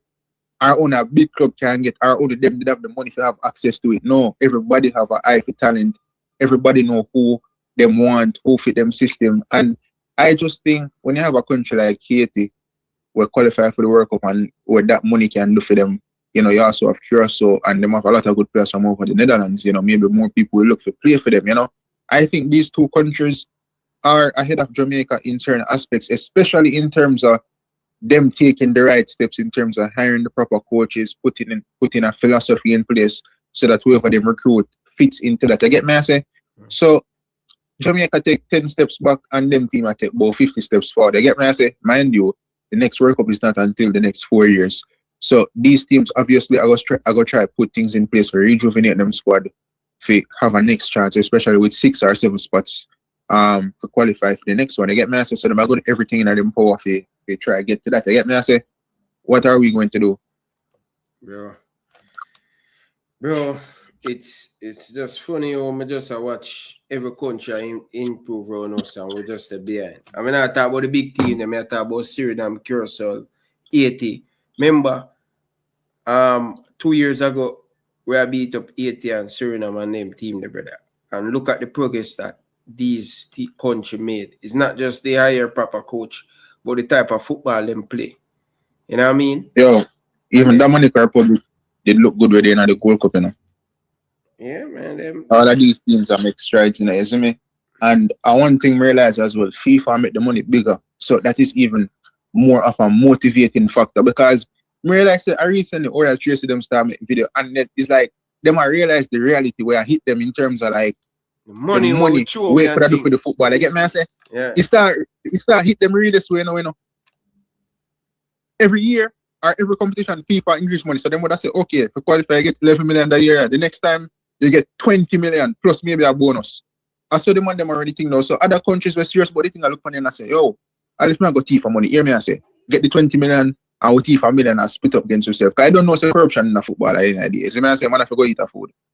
But at least you reach your goal and the money where you get, you invest it back in the football, you take where you want to take, and you just make the thing continue, you rejuvenate the squad, you replenish your squad, and you go again, you qualify for these respective tournaments, and you know, everybody happy, as I say. Yeah. But as Mr. Ryan, after this massive failure, we're not seeing no movements make, and if we're not seeing no movements make now, why do we think maybe like 7 months down the line or some movements are going to make where we can say, okay, they want to make a change for the better? Nah, bro, them not make a change for the better. They want to make a change for the worse, bro. As fans, brother, none of we no confidence in Jamaica can make it to a 2030 World Cup. I know the biggest thing too, as much as we have a lot of these young players, we can potentially play for Jamaica. As much as we have them, we can potentially play for us, and the one them already are play for us. The most important thing for Jamaica right now is the transition period in terms of the old man them who soon left the squad and who forward in. I get me and say, what about goalkeeper, what about some centre back position, what about finding a potential Isaac Hayden replacement. I get me and say at least 2 because we need depth in that position. I get me and say striker, I'm not really worry about that much. Wing position, I'm not really worry about that much, but it's fitting everybody in one as a team. And you know, obviously you need a proper coach for that. I get me and say, and you know, I don't know if Speed. Well, it's not that I don't know. I know Speed is not the man for that, to be honest. I know he's not the man. Ryan, better coaches are out there now. Like, quality is evident in a brother. When a man better than you, a man just better than you. When Usain Bolt run for a man, brother, it's just evident that Usain Bolt is faster than the man, brother. You see me I say? He could have practically 10 billion times in just not beat Bolt because Bolt just faster than him, bro. So, bro, no matter how good Speed them want talk, bro, coaches out there will just go out there, them have experience, them go through the proper schooling system, and them just better than speed, brother. And you just have to accept that kind of ideas, you know what I say? Yeah. But I later still. Big up yourself, Presser. You know what I mean? Yeah, man. Yeah, man. People. That's Presser. Big League Leng say, yo, we have the Isaac Aiden, the youngster at Ajax. What the youngster name at Ajax? What the youngster name at Ajax? Cause right now, I think Isaac Aiden can go, brother. But we have to get a proper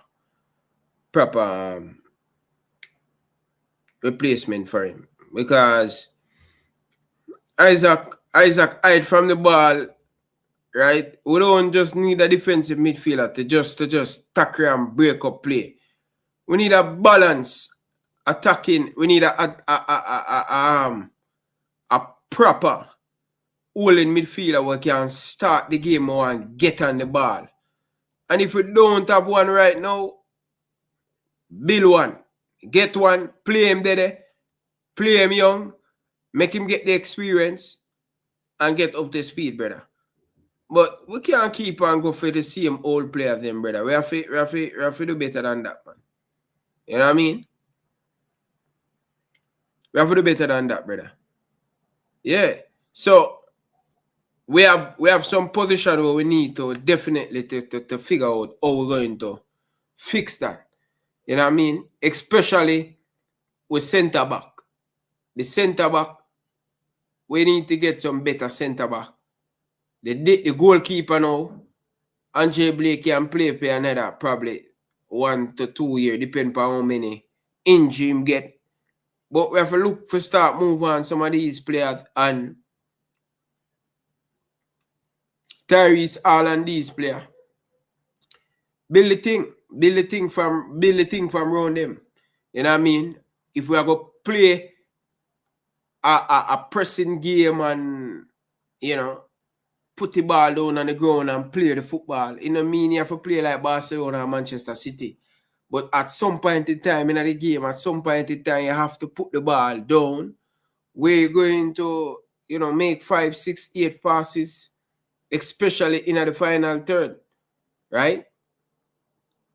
Transition, work on the triangle, work on the box, how you're going to play out the ball, all of these stuff.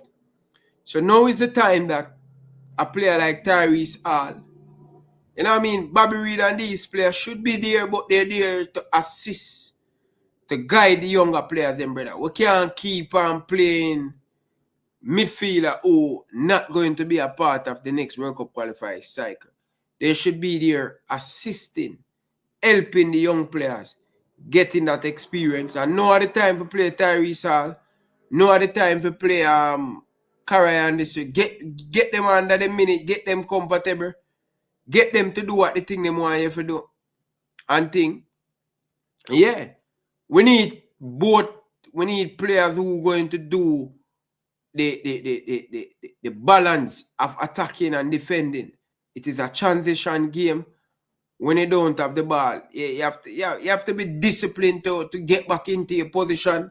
So we need 2 types of players. We need players who are going to be coachable. That's one of the other thing, brother. We need players who have discipline. You know what I mean? Can't do nothing without discipline, brother. So if we get all of them stuff there,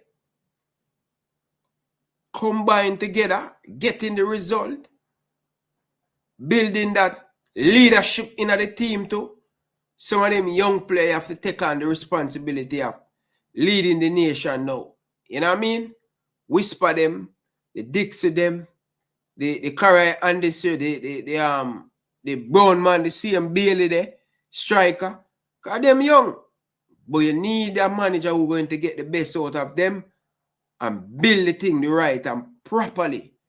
Get the Diaspora players and the local player together. Get them to get the ball rolling, brother. Where you say? Maggie. Want to Maggie? Maggie.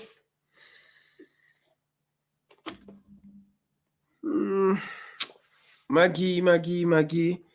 I'm not sure. I'm not sure, brother. Maggie have to want it, brother. Fans can't want it more than Maggie. That for sure. Nobody want it more than Maggie. Maggie have to want it, brother. Fans can't want it, brother. And what me gonna say with the team building and the fans, the man them need to find a way or them going to get that. Yeah, the man them have to go find a way or them are gonna get the fans them.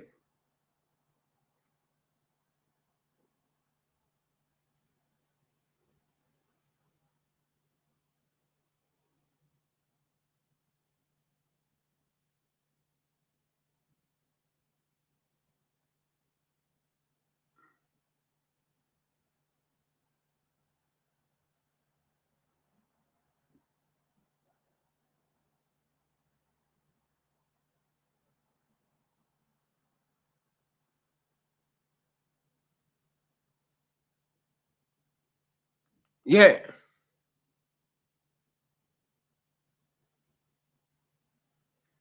Yeah, so something somebody said, my people. So yeah. So yeah, people. So the man them have to find a way to get the fans them involved in the rebuilding back of the program, brother. Now I mean, honestly, and thing, brother. Trust and thing, brother. Cause whole heap of damage them man do to the fans them, brother. Whole heap of damage. You understand? Whole heap of damage, people. So we have work to do, people. We have work to do. See, anyway, I'm gonna take a few more calls before we run left on in people. I'm gonna take a few more calls before we run leave, you know, cause I'm gonna watch some basketball game, people. You know what I mean? Sunday evening and thing. I'm gonna watch some basketball. Right now, Cleveland is slapping away the Toronto Raptors. Right now, it look good going into the second quarter for Raptors right now. And, you know, what I may tell you, brother, Philly come back and beat Celtics. What I may tell you, man. Wow. NBA, man, may I tell you, man, at any given day you have some result that you say, whoa, what happened? What transpire with that? But anyway, yes, people. So I'm going to take some few more calls before we run away. Come on, go watch some NBA game and things. See? But yeah.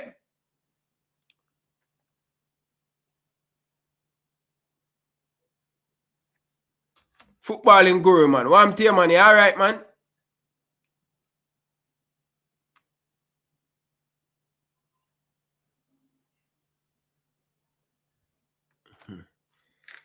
Wow.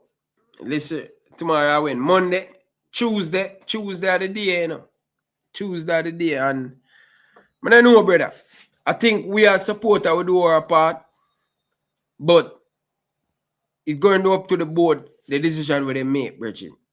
That's all me I say. But Danny Jed, welcome back, my brother. Yeah, greetings. Greetings. Yeah, man. It's Jamaica thing now. Mm-hmm. Me hear you play a little clip where you say you get from ball play and you say you don't know the caller. Mm-hmm. Invite some like a youth named Campus to me. You know him? Campus. You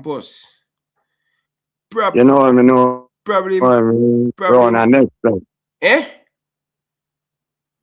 You know him from around the next up. But he always talk sensible and kind of intellectual about the football. And that's something like him have a good understanding. Yeah. Big him up. Anyway, Ryan, so today now, may I watch the match with Aston Villa. Right? It's a girl and a man a commentate. And here the lady say, right? She look at Emery and say, Emery can't wait for half time. Emery knows them never give player them enough information. You want to? No, I don't watch Aston Villa. No, I don't watch Aston Villa game. Alright. Daily come on, him not going too bad, you know. Him assist the assister Okay. with a nice thing. Yeah, with a nice pass. Anyway, this lady look for Emery and oh Emery impression and them that. Emery look like him never give the player them enough information and him can't wait for half time.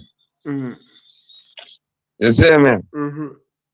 Next time, that time them done man. Too low. Yeah. And him come out, him win the last half 1-0, right? Game done 2-1. Alright. That shows the adjustment mechanism. We just say that to show you, say. Sometimes somebody have to play the sacrifice, you know. And this have to do with the coach, you know. That's why we say, Bailey say, he never put it that way there, but Bailey say, it never detail, you know. So when I show you now, in a Jamaica, we say, the coach not there on the field. If Bowser did score a goal, if this, if that. But you just never play a proper game that it wouldn't come down to them fine liquor points. Because if you make your match come down to them fine liquor points, you should have get better chance where you can put away and all these things. You understand what I say? If you prepare properly and that, you can't make it come down to the fine point. Every team is right? Every team is all the team will drop 6, him missing at the 6. So no make sense to go say if not playing at the game. So when I show you the big professional player, them depend for information from them coach.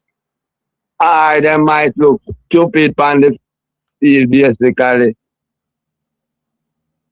Because it got a system and everybody have a synchronized. You get my point to me I show you. I get the point because me hear Pep and even hear my local Dutch coach talk about me hear the two of them I say, me hear Pepper say, most of the time people think I'm just tactical. And the coach say, I think the Liverpool and Pep say, yo, for him, the most time him spend is not about tactical. It's about how me give the players them the information. The easiest and the quickest way for them go out there and get the job done. So it look like at that big stage is more detailed information, simple as enough where the player actually can bring out the instruction with the coach asks him. Exactly. Yeah. And this is what big coaches do. Are a good coach, upcoming coach where look like him want get headway in the thing. I study work. And the coach have to do the work for the player, brother. Yeah, cause why you think Pep and them man get enough money, brother? But I'm still here talk about the player them a Premier League baller and about them still Premier League baller look for information for the coach to give them for can get the better of the opponent, brother. So it's not just about Premier League baller is supposed to do this and all of them shit there, brother. No, you as a coach, that's why you did it for get paid. That's why you get the job for do this. You understand? Right. So you have to do your work. It's not just about picking a squad and pick a team and do some drills and it's a lot more than that. And that's why you need coach will overstand the team. Alright, Ryan. Here at now. I push now on YouTube about Jamaica. Our friend Fisherman too, you know, I think. Yeah, our friend Fisherman. Ron, I'm sure. Where, you know. Him come up with this thing and him actually get people to back him. say Jamaica in a football a punch above its weight. You believe that? Jamaica. No, sir. All right. Hear this now. A man actually come with a stat. And you know, so when me used to go exercise, alright? Yeah. Come college. But them time there, I was the second year when the come college start. Like my second batch of going. So them never on campus it. It used to come in like Excel at 6 bar. You get me? Yeah. Right. Anyway now. So you can do A levels and you do a course. But it never so wide like how it was. You know, they are basically their students and just core course. Teaching, nursing, business, and pre-university. So me do business, me do a subject named statistics. You know who teach me? Russell Bell. You know Russell Bell? Russell Bell. I name the son familiar, but it never come to me there now. I one of the Bell brothers. Oh. And he used to play for Harbourview. And when he teach me, he used to play for Harbourview. Yeah, anyway now. He teach me this in a statistic. So the easiest part might be to collect the data. The hardest part is to analyze the data. And basically, you who do the survey, you can sway the analysis biasly to take any side of the story where you want it. You understand me? You can use the stats to tell a lie. And you can use the stats proper analyzing, right? Alright. When fisherman said that, a man said, fisherman, you know what's true that? Because the Valley of Jamaica team, like him I said, we have the fourth most expensive team in a CONCACAF. Right?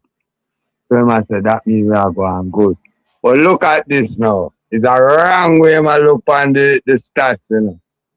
Because at the same time, him say Mexico, US, Mexico, Canada, Jamaica. Now remember the money, but I saw him give the stats for the value of the team, right? And him now look now and see, say, remember a lot of these players I never we developed them. But him now look and see, say, all right, we are the fourth most valuable team in a CONCACAF. The top three, them keep coming 1, 2, 3 in a most high competition them. I one man come 4. But them keep consistent up there. So. We know where the fourth expensive, we are for the campaigner. I say, I'm not sure because we have the easiest zone. But me I go say, we are the best second place, right? So 3 teams we come first place better way. Because we not easiest to do. So 3 teams better way. Plus the 3 teams when I play the competition, which are Canada, America, Mexico, the 3 expensive teams, right? So we basically come 7th. If we have the 4th most valuable side and we come 7th, how much you say we are punching above our weight? You can't tell me no. Then again, him have a next thing where him say. He said, Jamaica is not a footballing nation. But look who we are playing against. Tell me this now. America, Canada is a footballing nation. Mexico might be a footballing nation. But since when America is a footballing nation? Since when Canada a footballing nation? No footballing nation is the right in other little zone than more Mexico. So we have play against some side where it's not footballing nation neither. Me so like me a reason illogical to you. Facts. Alright. Yeah, even that nonsense. Yeah, cause I want really footballing nation team the right so. And Mexico. The US now them not cheap nothing on the global stage, brother. They don't got World Cup consistent and come out of them group like Mexico. And them have football is one of them top sports neither. Yeah. I don't think football is or it rank America sports. Because America sports is a funny sporting thing in a brother. What are the biggest sports in America? Football. Huh? Football. No man. Football. Where the diaspora man them say night. Now much between basketball and NLF man, the one we have the Super Bowl man. No man. Not that man. The Super Bowl no football. American football, stop calling it football now, man. You mix me up, man. Football and football, you them call soccer. So most people are say the NBA are the biggest thing. Some people are say are the American football. Yeah, man, I between them two, there, man. I between them two, the 1, 2, whichever way.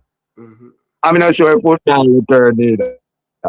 No, man. So what do you rank them track and field?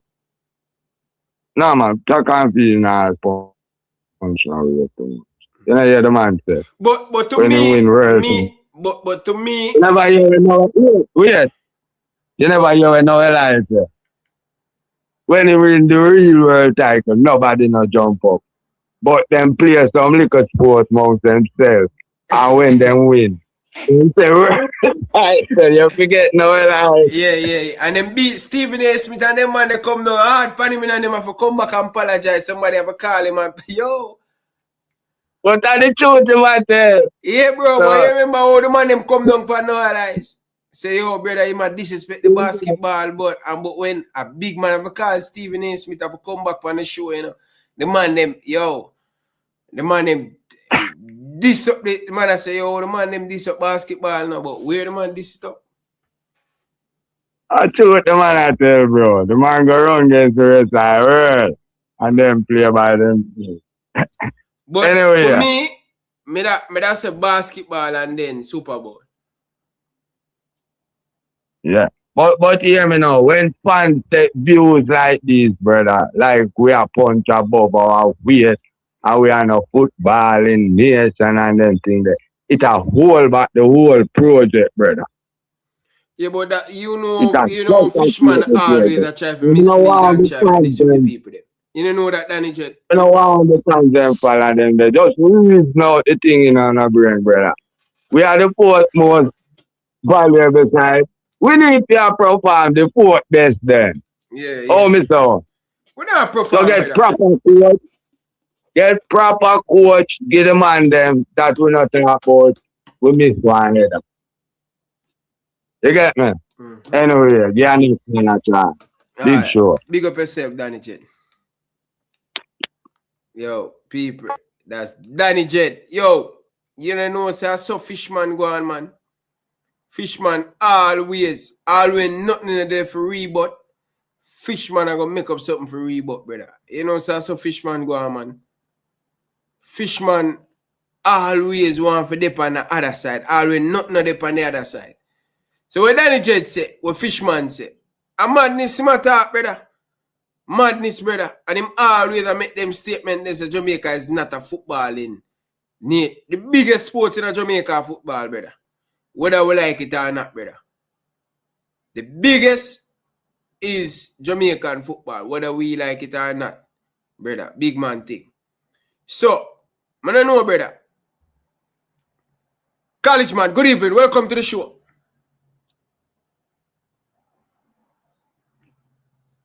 College man. Oh, I go on, big boss. Where are dealing? There, man, I take in a reason, man. Like all the reason I go on night.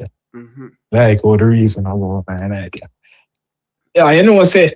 Anytime you take too long to come in, but me always find myself on the YouTube space, scroll and I saw me a scroll and I look up on a YouTube, not even a call on here. I mean, I listen to the reason where man them a come, because sometimes you have to listen to the other side, you know, to hear where them are going over there, so you know, to understand.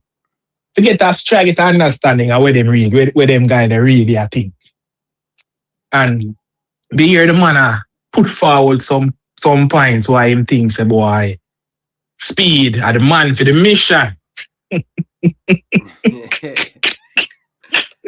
Yo, but him say context matters because that was the theme of the whole thing, and he must say we need to separate the roles of speed because him feels a lot of the man them the reason why them are beat speed are because them really them do a good job of separate the role of the administration side from the coaching side. And then him start up about all the performance of the team under the few games of speed and how him believe the team has improved under speed, even though the sample size was a bit small. So I listen to the reason because I try to be objective, you know, because I'm a man, listen to what the other side I say and see if it actually makes sense. Now, while in my talk, brother, there was some glaring holes in an argument. One of them was, that's why even sometimes when you hear someone come try be articulating and talk about context matters and I try twist and turn the story, you know. All you have to do, you know, just put on your blinkers and try see the bigger picture, you know. Now, I go tell you the points them where make and the arguments they make, and I go show you how the arguments in themselves stupid. One of the points where I make, him say the first time him see Jamaica really take on a team that is ranked higher than them or lower than them in the terms of because the lower you rank the better. And actually dominate possession. Now, you see the word dominate is a very, I don't think that is the right word to use in the match because even after the match, I rewatched the match and there was no time in the DR Congo match that Jamaica dominate. And I believe sometimes that is why you can't be slave to statistics, bro. Because when you check it out, you see the word dominate, it implied that we had control over that game, and that is not the case. So when you play a team, brother, there are different ways to a team approaching things. When you look on the stats and you deep dive in the possession stats, even though we had 54% possession, brother, 64% of that 54% was among our defensive third at the field. Now, you, of all person being a Liverpool supporter, you should know that there are different approaches where team take to a game. You have a team that they would allow you to have the ball. Now, you're a defensive third, but they say the minute you come and try transition the ball in the midfield, that is when you trigger them press. So them are going to press you. Now, if you have the ball, a pass round, and have it among the defenders where that is not the team now will trigger it because they're okay with you having the ball there. Because they have looked at Jamaica and realized that Jamaica don't come in the game with a point, man. So long balls now going to really affect them. Crosses now going to really affect them because we don't have a target, man. We're going to the game. We're not even, I think, we don't have an out and out right number 9 in that game. So they were okay with us having the ball deep and out wide and at the back. So us looking at that and saying, oh, we had more possession in the ball is a false narrative, bro.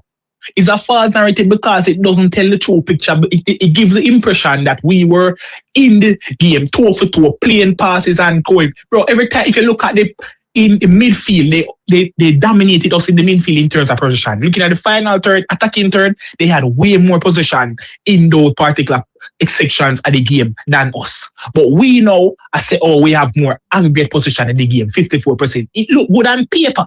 And that is why I say you can't be a slave to statistics. You have to go beyond the statistics to see the bigger picture. Because at the end of the day, you come in and try to say, oh, you have 54% possession. It's still a false narrative to the man whenever they watch the game. say you're dominating the game when that was not true. The only reason why you have so much possession is because you have the ball in your defensive third, because that's how the most of your positions were. And the man them press get trigger when they come in the midfield. Hence why when you pass the ball in the midfield, the man them press the ball and take the ball from you. And they had more possession in the midfield than Jamaica and more possession in the attacking third than Jamaica. The next thing when the man them touch on is that we were pressing them so much we created more corners than them. Bro, that's a lie. That is a I mean just raise a point, man. I just show you how the logics where them come with are stupid. If in the fact that we have more corners than them, how much of those corners resulted with a shot or a header in target? How much of them? Not one. Not one. And it all goes back to when the point of me I said earlier. The man them look away and decide say, boy, I am okay with the man them getting that because them know so we're not a threat in that aspect of the field. They were okay with that. They were okay with giving us throws. They were okay with giving us corners because they realized so we're not going to do nothing with that. So the things that we were bragging about are things that really never make no sense on at all. It's just a narrative we are trying to create to fit a narrative.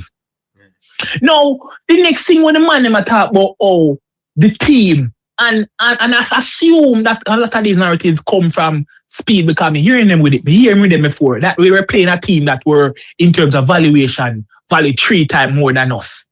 Bro, that was not also a lie, bro.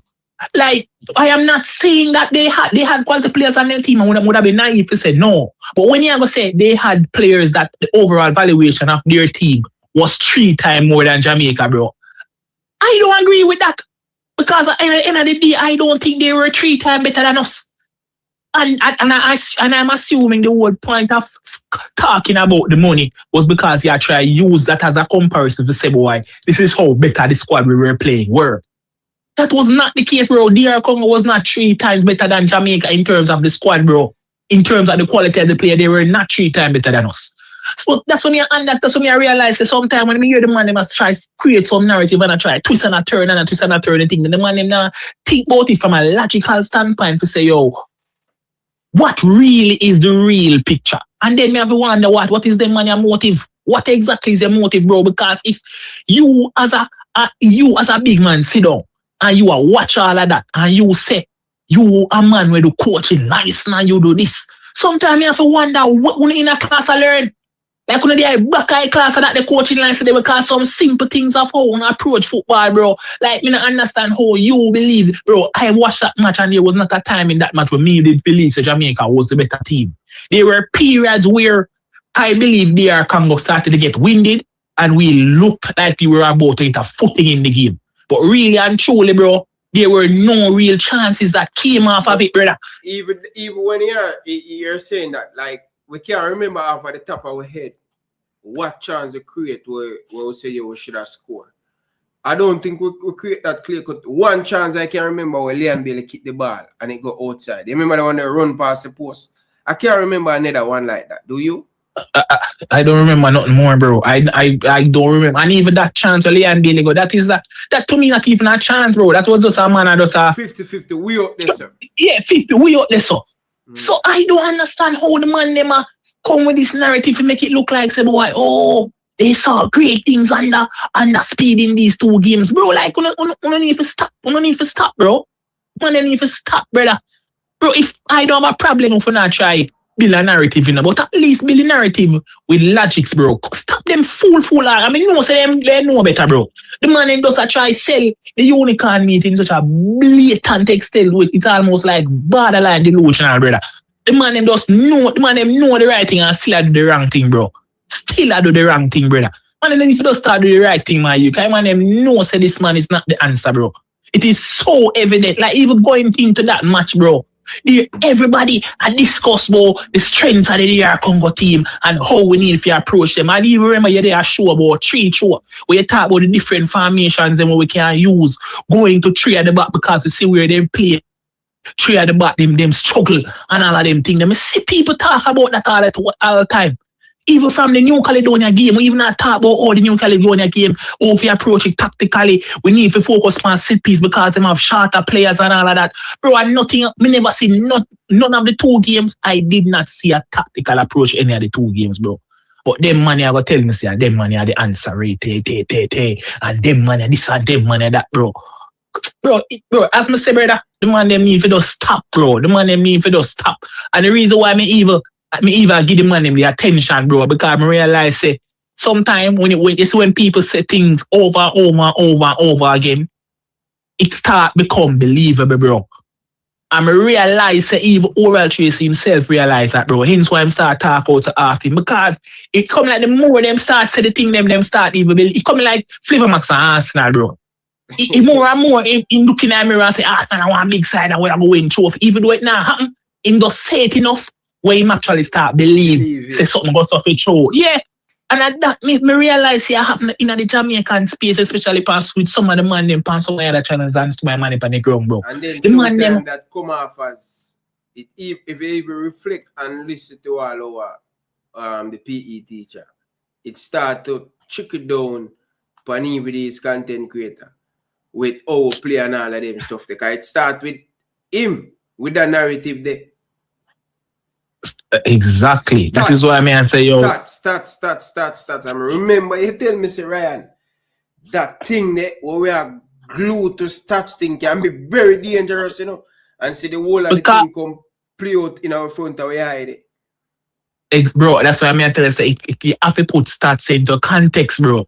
Because a man can, you see, numbers are one thing with numbers. It can be easily manipulated. And it does not tell the whole picture. Because a man can tell you a part of the statistics to make him look good, or to paint a picture would make him look bad. A man now go tell you the part of the picture. A man now go tell you say him play 2 games and only create 2 big chances over almost 200 minutes. So he now go tell you that, you know, because them statistics they make him look in a bad light. So when him look at the statistics so where him believe go in him favor. So him talk about corner kick. At first me even not talk about man talk about how much corner kick he get in a game. Pressure. And you know them corner kick there. We look troubling to score one from one of the corner kick them. Bro, it thing is just so ridiculous, bro. It is, and the worst part about it, if we have a proper corner routine like even Arsenal would have bad, I know so bad. We not do nothing with them. We not do nothing with them. But I'm gonna go out past some stats that don't make no sense. I'm gonna go tell us, oh, they have more possession. But him now tell us all of the possession we have 64% and 54% was with his defensive third.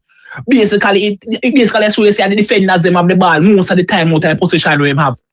Him not tell us every time him got in the midfield, him lose the ball. Him not tell us him make 2 or 3 consecutive passes in the midfield. Him not tell you that. Him not tell you them kind of stats because what have a paint a negative life on him. So when him sticks to all of the stats them where make him look good. But as I say, I can understand him because as I say, it's a PR campaign. Himself a lobby for the work, so him going to try put forward a narrative where we have a suit him. I am just disappointed for some of the man them in the space we say them a vlogger, we say them journalists. Now really look upon it and even challenge it. And even when the man come on a YouTube space and a man even brave enough to challenge it, he might try attack the man character like a man enough to ask a critical question, bro. Every time the man try ask a critical question, he try attack them character. And then he start going to some space where comfortable and allow him to sell a narrative and then join in with him to sell a narrative because at that the narrative them man them try push. And if you try push out and say that in the right here, man try say, oh, you're bad mind. Man tell you say, oh, I'm a black man. It was God fan coaching to know man tell us, oh no, I'm a black man so he can't get to work. Bro, the man them just ridiculous at this point, bro. Me hear even the point where the man them say, yo, oh, him do a lot in terms of the coaching aspect. And me agree with this coaching, there's the man them on the ground in terms of like some of the man them in Jamaica. He bring more structure as it relates to the actual coaching and making the man them get them coaching license, period that the program lets. So I will give him credit for that. But what the man them need to understand, they need to do a comparison analysis of the value where a particular person bring to the table, bro. I am telling the man them, bro, you see, this World Cup campaign was a point in Jamaica football history where it was a catalyst we move forward, bro. And the man them shake it up. You see how much money we end up lose, bro. A million coaching campaigns. Now go bring the value that was lost from us dashing away this World Cup campaign. I mean, the man tell you about them paying 150,000 of a coaching license. Bro, that are the least to the damage that was done by us mashing up our coaching campaign through madness. So we are do after madness, bro. Let me tell you that no amount of money getting a license will pay for license locally. The value of what we do for that, bro. If we did ever qualify for this World Cup, bro, how phenomenal it would have do for push our program forward. The other day, have a man for the program, the man tell us, say, to run theme, F Paris Association, it be one of the leaders me taking about $1 million, brother. I mean, that is the slim budget where the man them work. And imagine if the man them could have get this almost $2 billion Jamaican dollar, bro. Imagine where the man them could have do with that the money there, bro. With little bit of money with them have now, look what the man them do. The man them basically do so much with the little $1 or $2 million Jamaican dollar. Imagine if the man them did get this $2 million.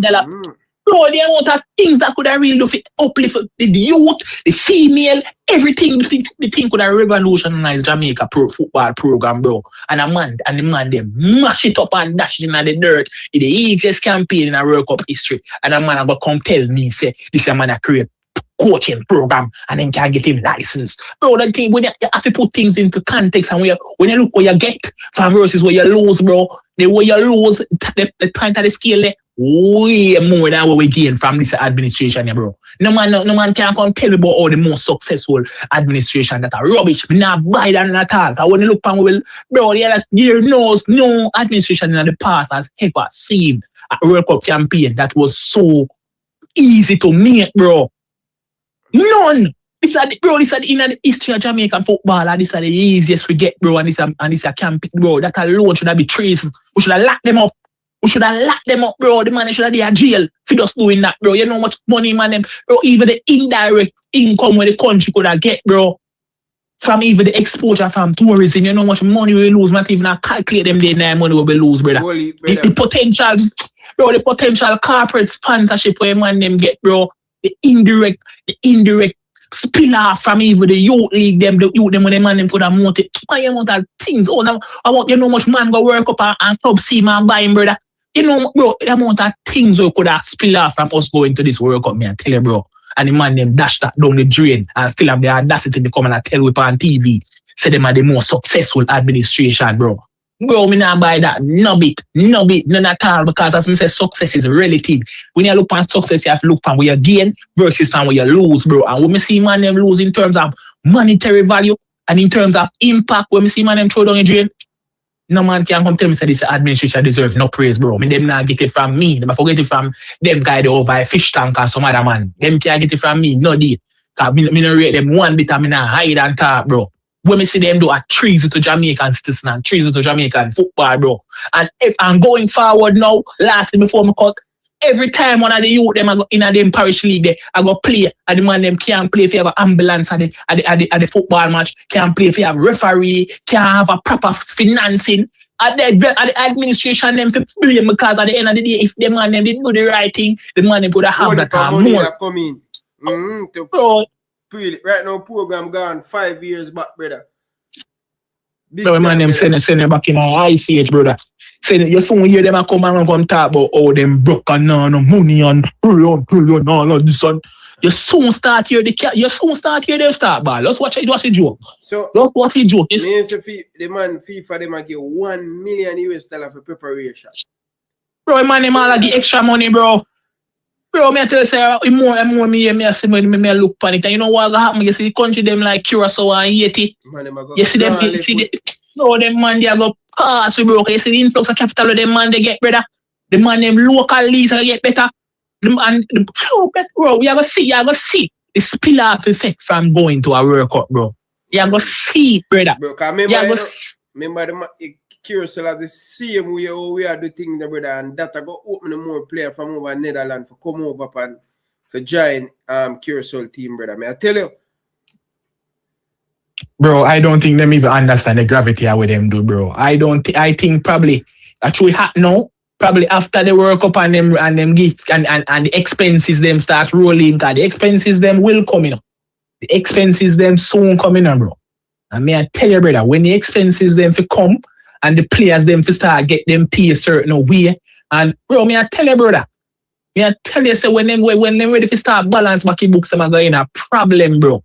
When them realize some of them sponsorship with them did forecast to get now rolling because corporate Jamaica did a watch, you know, and just a waiting, bro. Bro, yesterday price and today price are two different prices. If man then get World Cup, me I tell you say some different breed of sponsorship money man them could have demand, bro. It would have come like them have a hot commodity, bro. Everybody would have want to be a part of that. Them could have demand some crazy food.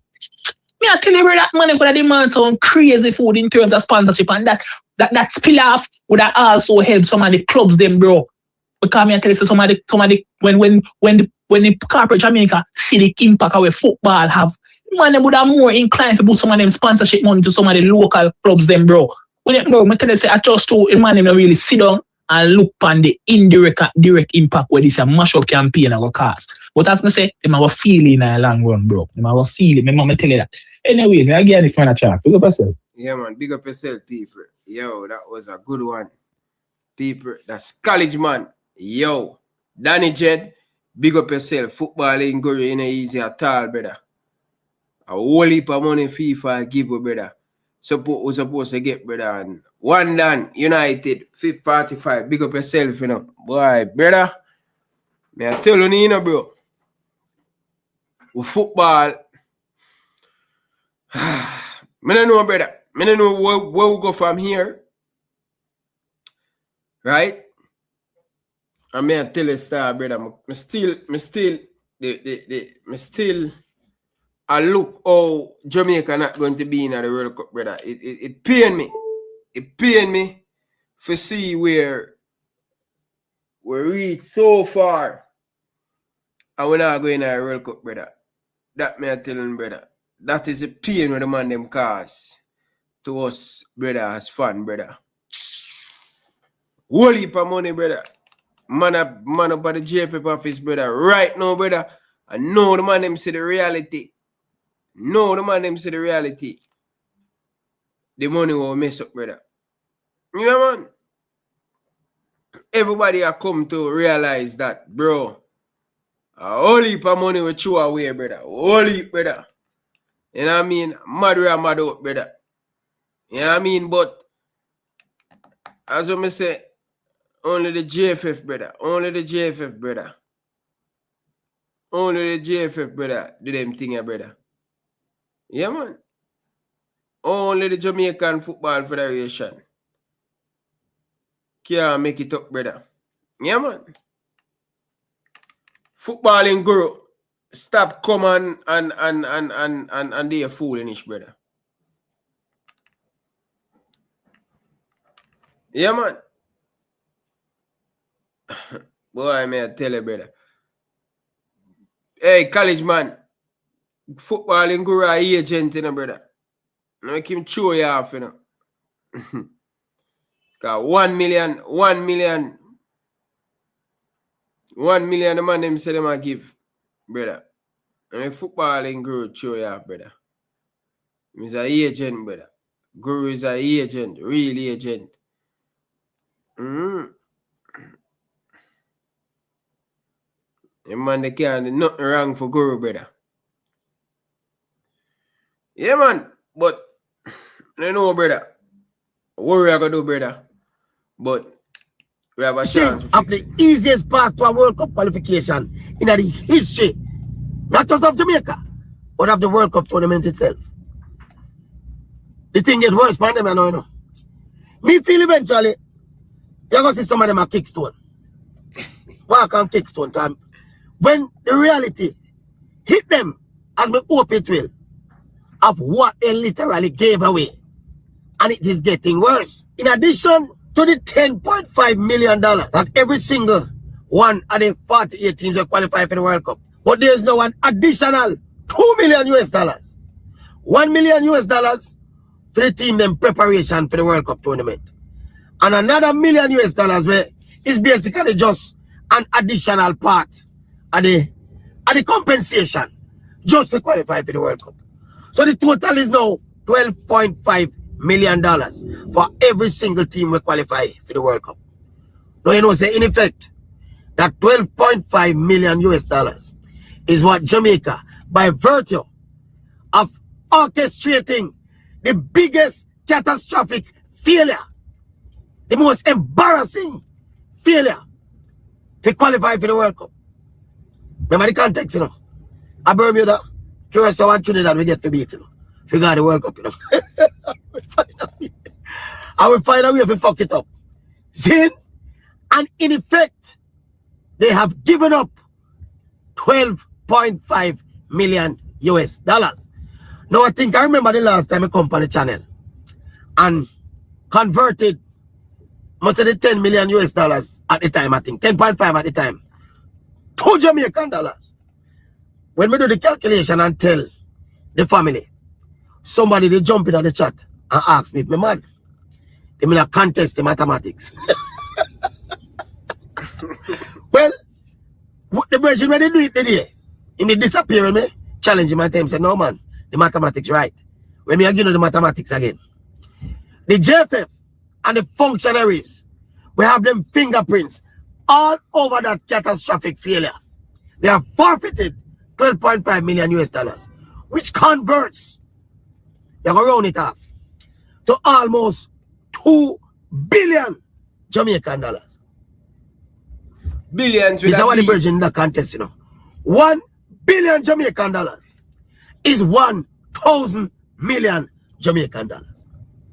So what the JFF forfeit by this failure is actually 2,000 million Jamaican dollars. Me tell you, some man out kickstone, you know. See, people, me don't not come here now for no culpability argument now and says the man if he resign or the man if he step aside, you know. Me just give you the magnitude and the after effects and the failure there, you know. 2,000 million Jamaican dollars. Broke ass JFF by fumbling this little qualification process here. That's the what the man them basically gave away by them decision making by and large and by just them general ego and them pig-headedness and stupidity. And that them use a mess up a World Cup campaign, you know. Unthinkable. Can you imagine how far reaching 2,000 million Jamaican dollars would that be for Jamaica football program? For those of we who love the football and people don't understand, you know. World football is a wash with money, you know. Football is the biggest sport in the world. The World Cup I come up and you must understand the World Cup in and of itself is a massive money spinner. Football is the most popular sport in the world by a country mile, you know. And this sport generate money pan top of money pan top of money pan top of money. That is why FIFA could have, after the 48 team them qualify for the World Cup, FIFA could have just go in at them petty cash and take out a voucher and put an extra 100 million US dollars pan the prize money, not the prize money, pan the, you know, the compensation for the team them qualify for the World Cup, you know. That is how the extra 2 million US dollars come about, you know. Infantino and him friend them just look and say, all right, you know, the accounts are healthy, money I make. Make we give them an extra 2 million US dollars each. So 1 million for preparation and 1 next million for just put in the kitty if you say, yeah, congratulations for qualify for the World Cup. And we are going to watch Curacao and Haiti and some other little team are playing at the World Cup. And I collect them 12.5 million US dollars. Just make it sink in, people.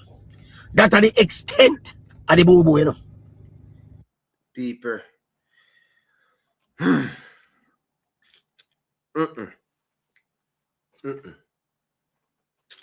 People. With all that said, people, just a reminder, it is called football crime. Yeah, man. So we have the board here. See that? It's called football crime, brother. And look here. See it here? Football in Guruna like that, you know. See it here? This is what we are remind the people them. So when people here we are talk about the PE teacher, him and the JFF board members. This is what we are talking about. How can we reward someone such a big role as the head coach of the Jamaica national team? And him, which is the PE teacher, and the board member, could select a coach to get us over the line. So we must trust for them judgment for lead our football.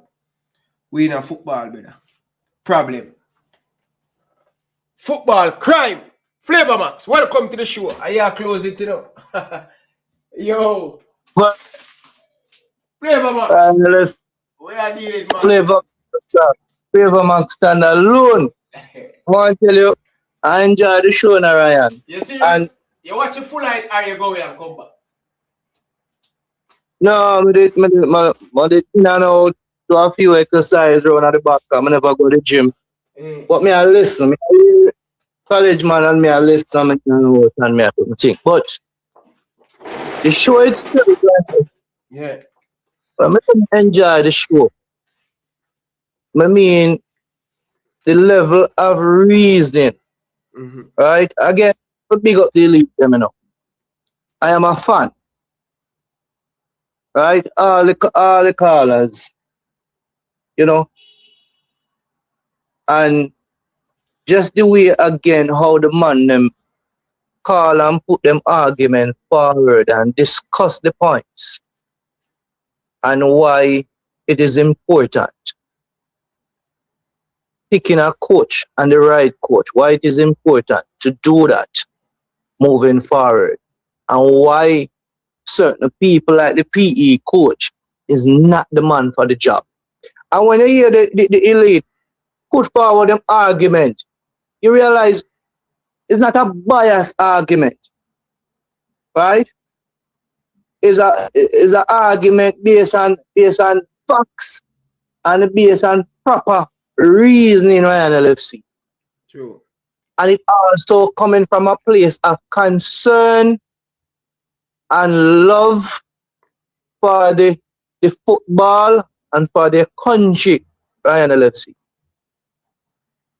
Right? The only time college man bramble is when he might talk about Arsenal. One thing I talk about Arsenal, trust me, elite. Stay away from the Arsenal argument, college man. But when you hear a man like college man talk and break it down, it have no bias on the man argument. And some people who me hear attack day in day out, so them want the PE teacher, all know them cannot put forward them argument like that. Not even when let's say college man, not even when college man asleep. I didn't give you an argument why that man should not be the coach. Right? Even when if man sleep, I didn't give you an argument. And then wide awake, them can't give you an argument for match him.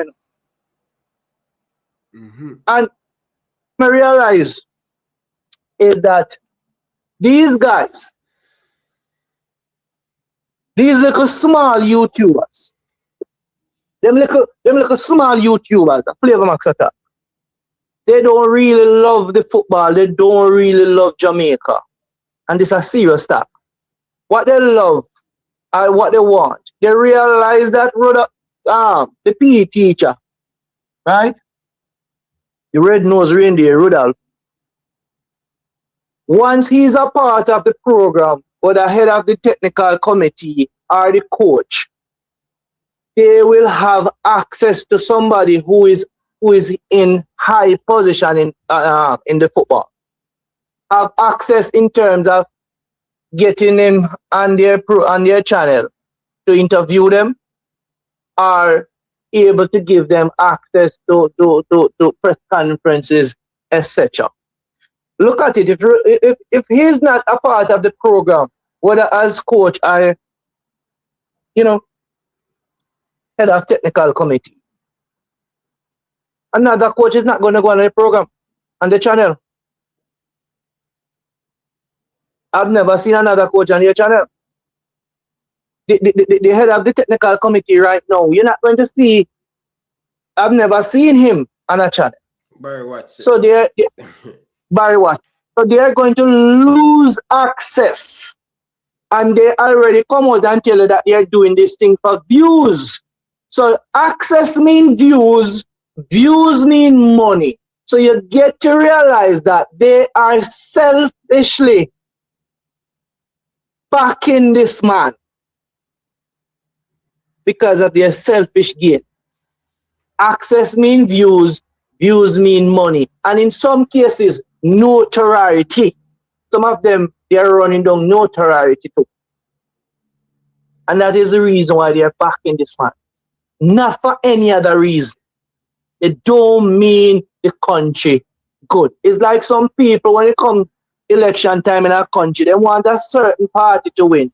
Not because they think that party will put policies in place to help the country in general, but because they know that they themselves as an individual will benefit.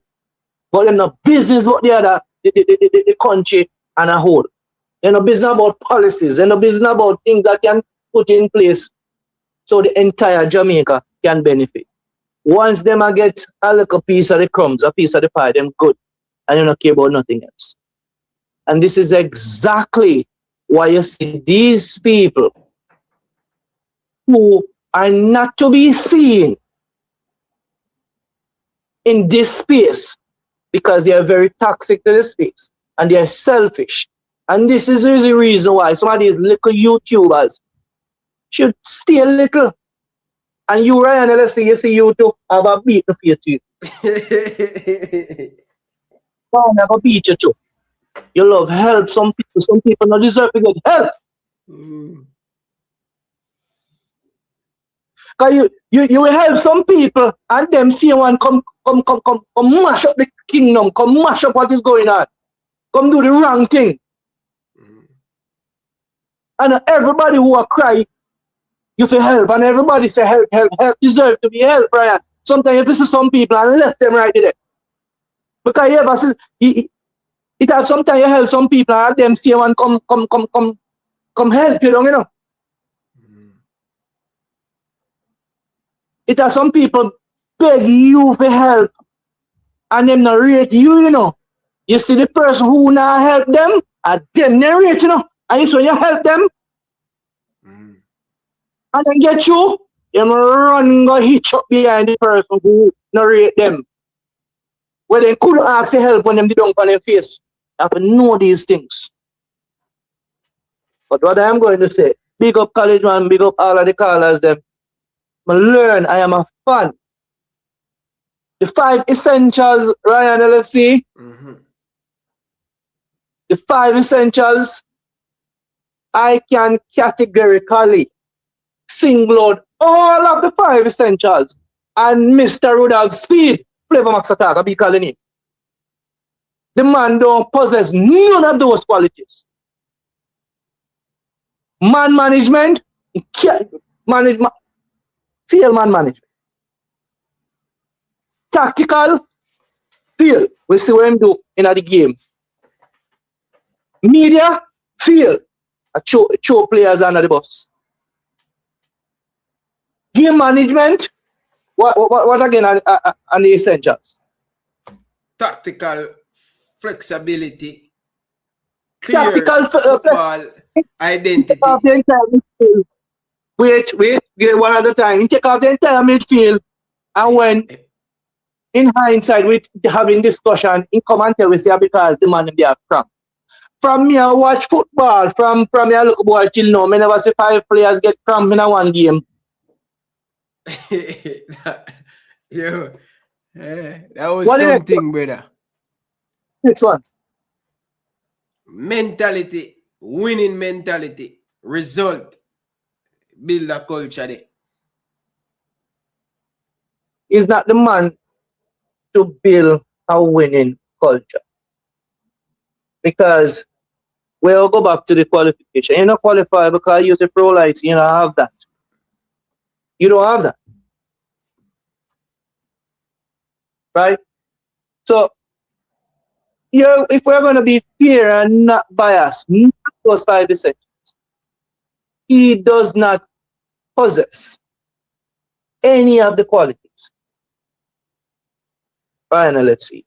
And I saw briefly on another channel where he didn't really use these exact words, but something close to this.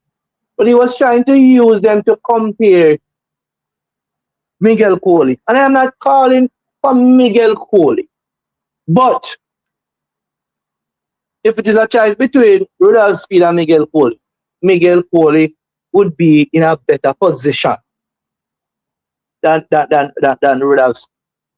And I saw that particular YouTuber discussing it and comparing the qualities similar to yours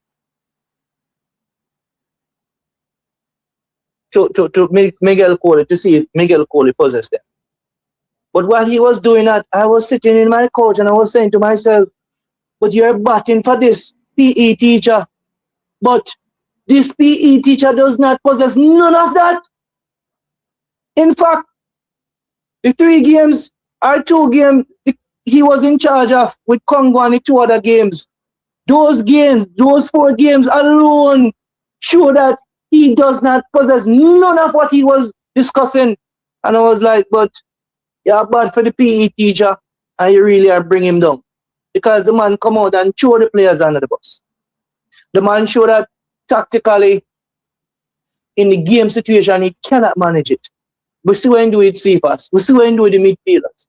We can come back and tell the people until we say a cramp, then they have cramp. Everybody cramp. Everybody have cramp now. We see the player King a kick with the ball from in the defense. You see a cramp. Everything you blame on cramp for everything. And you come back now and you're hopping from YouTube to media to try to correct what everything I've been saying about it. No emotional intelligence, no media spinning. You have bad up the people over Omega rate. You have push the players under the bus because you want to be right. Nobody cannot say anything about you. That is not the way I want my national coach to carry himself.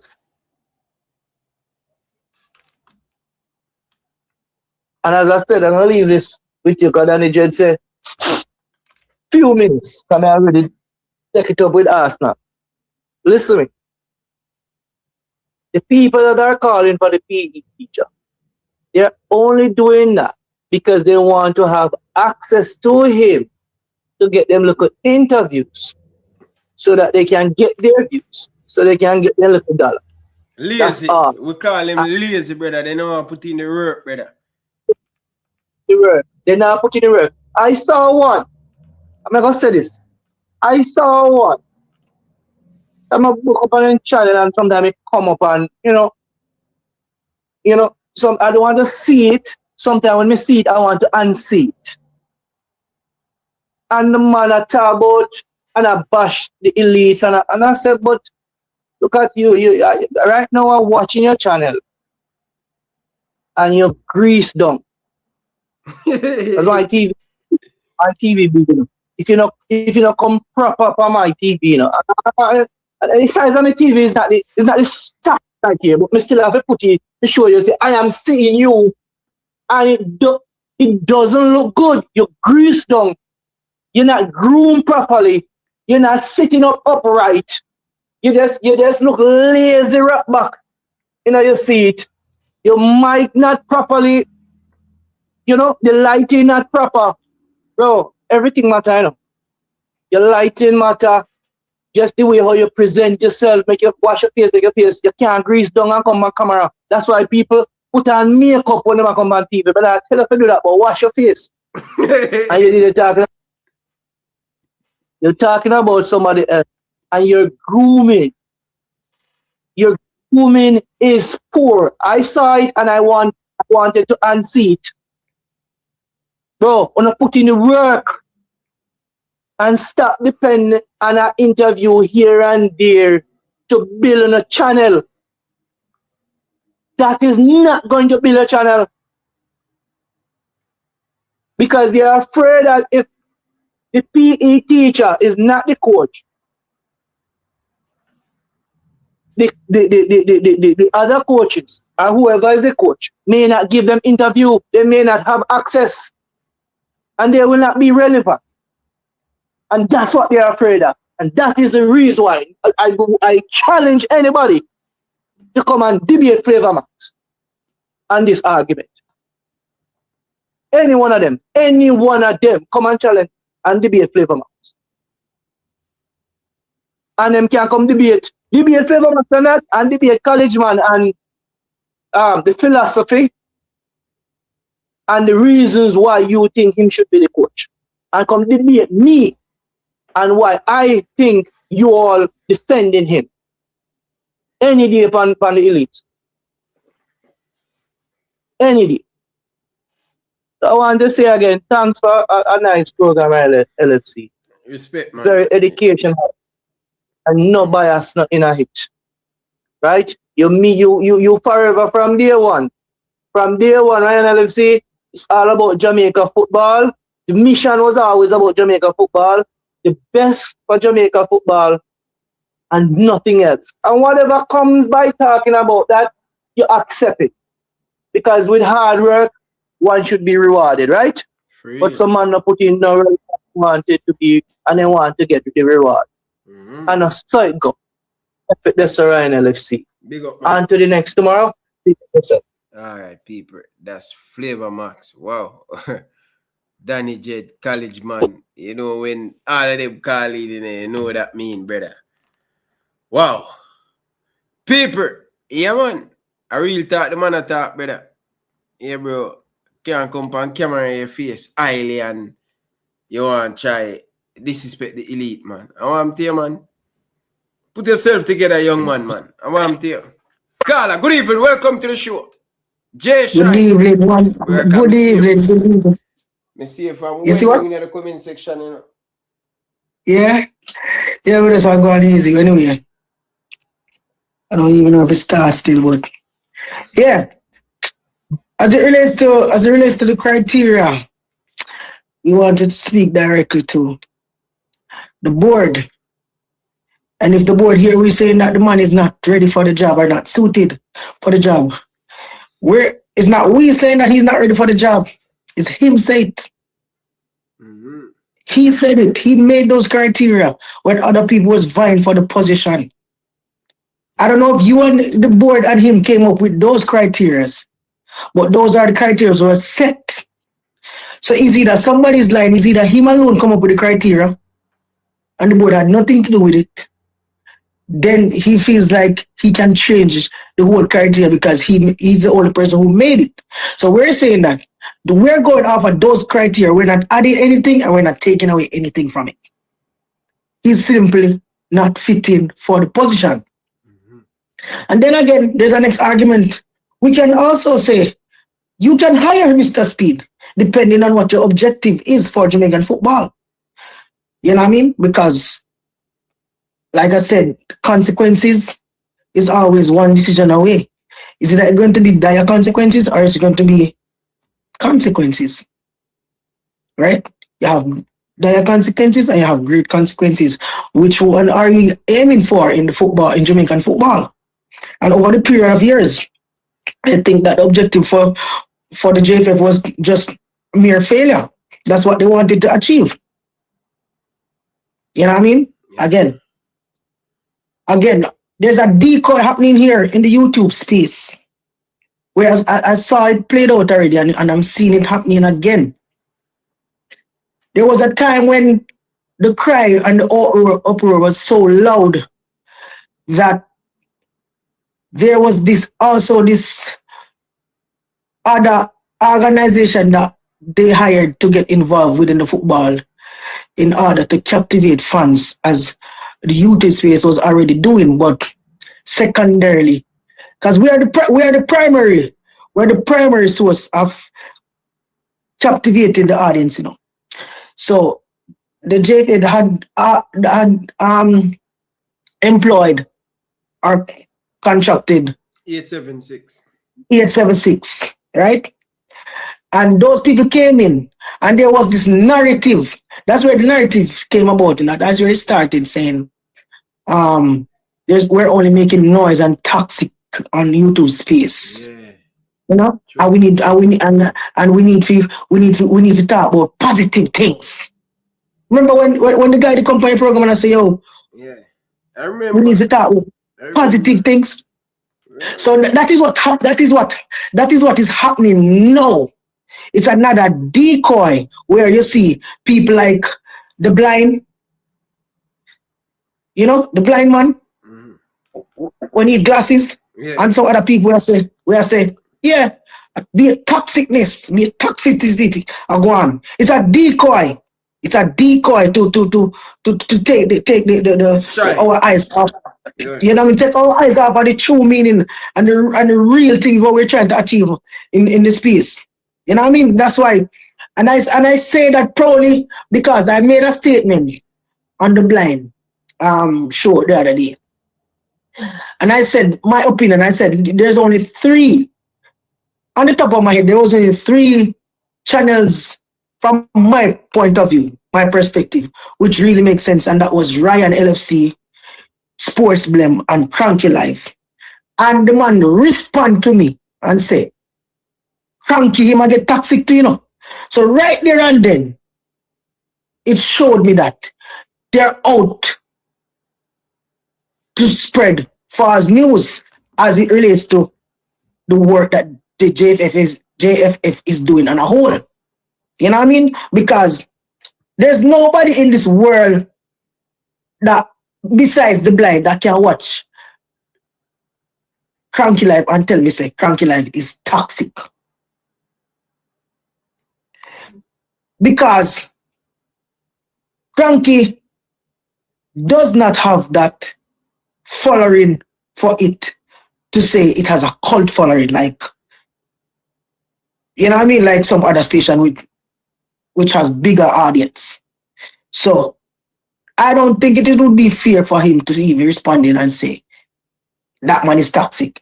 I can also go further and say, okay, so we have a new member on board which have a bigger voice than you, which is more eloquent and intellectually gifted, as they say in their environment, in their realm, which is OL Chase is now singing the same song.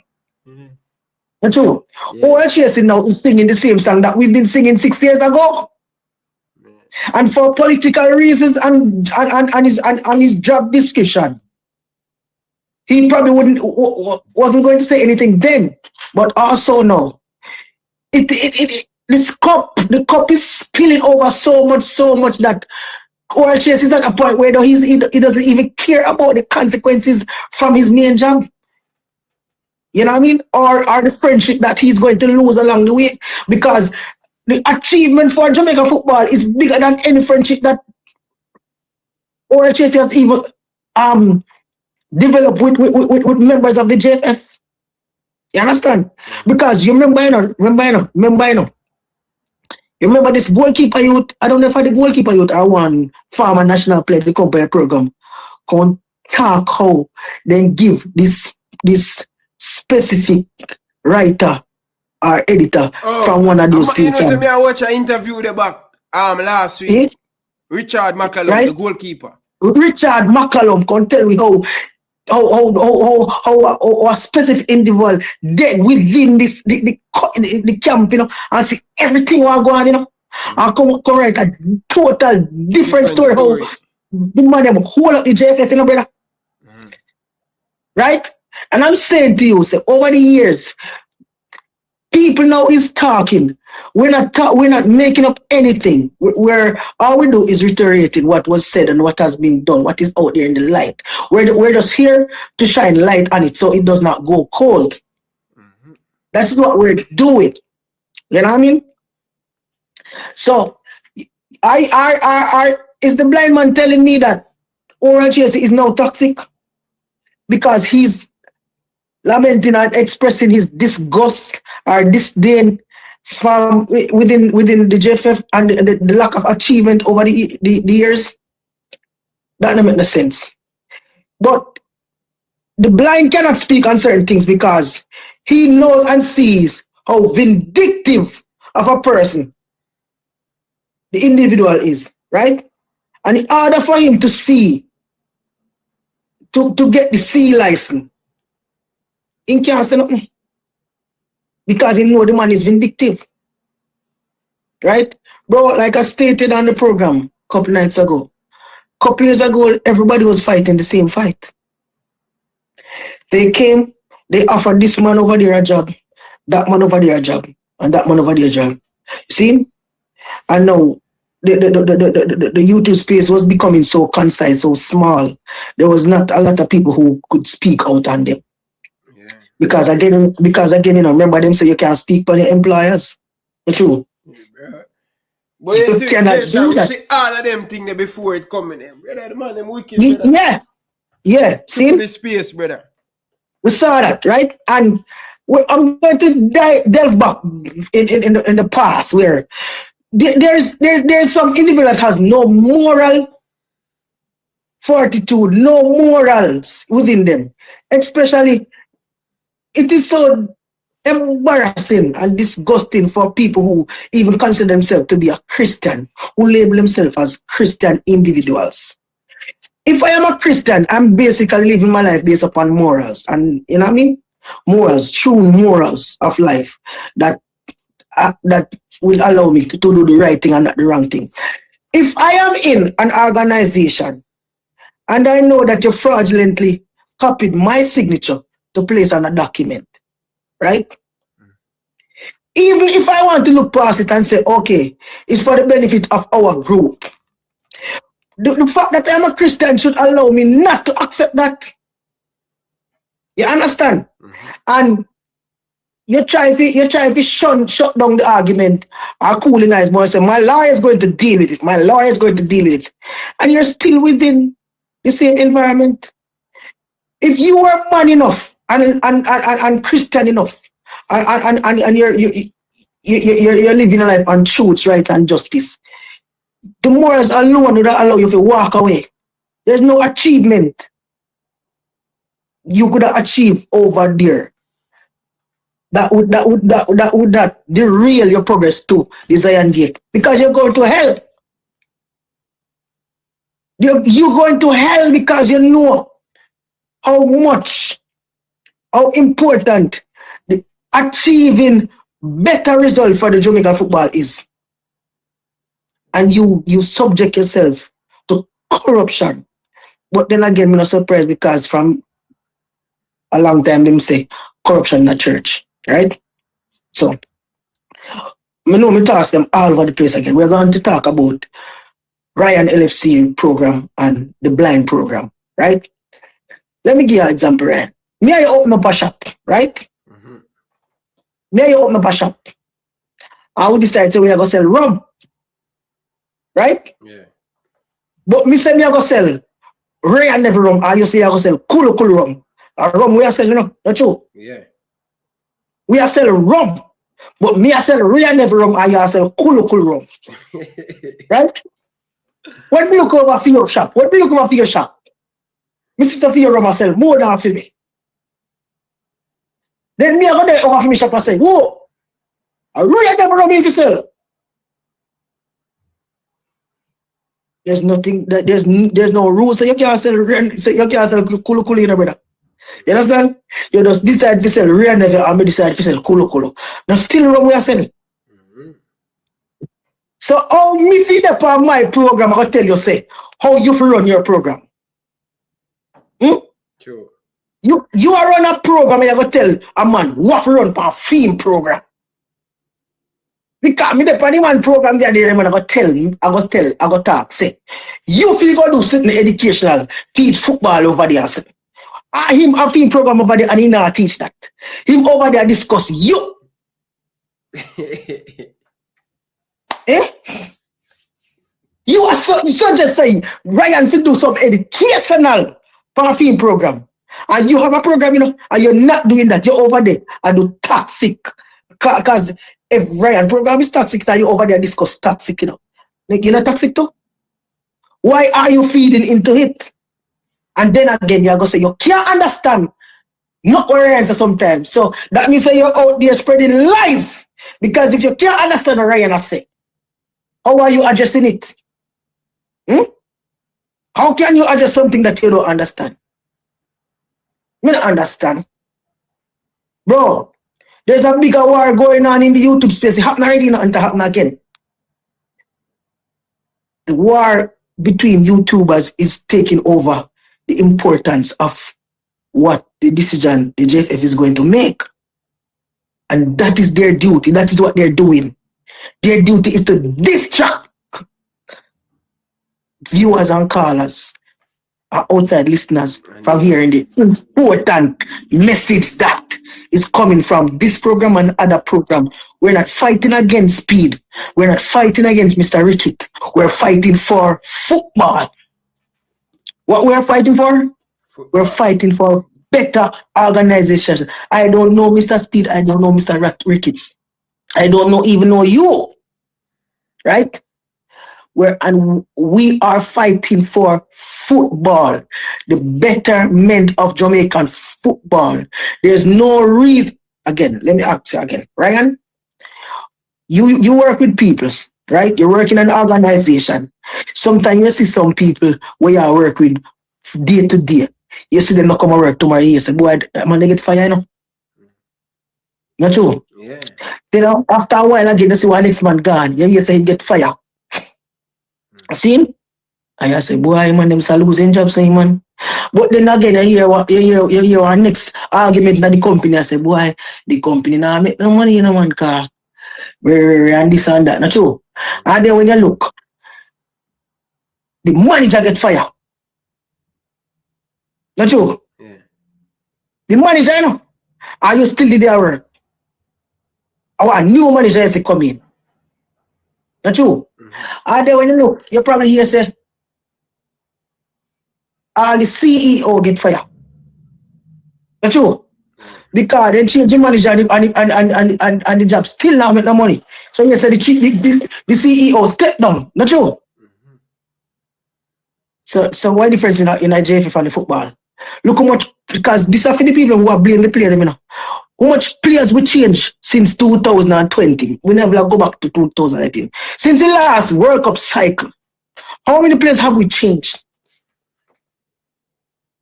How many managers have we changed? We do the due diligence. We change players, we change manager, but still we don't change nobody up at the hierarchy. And you want to tell me, say, are the players are the problem?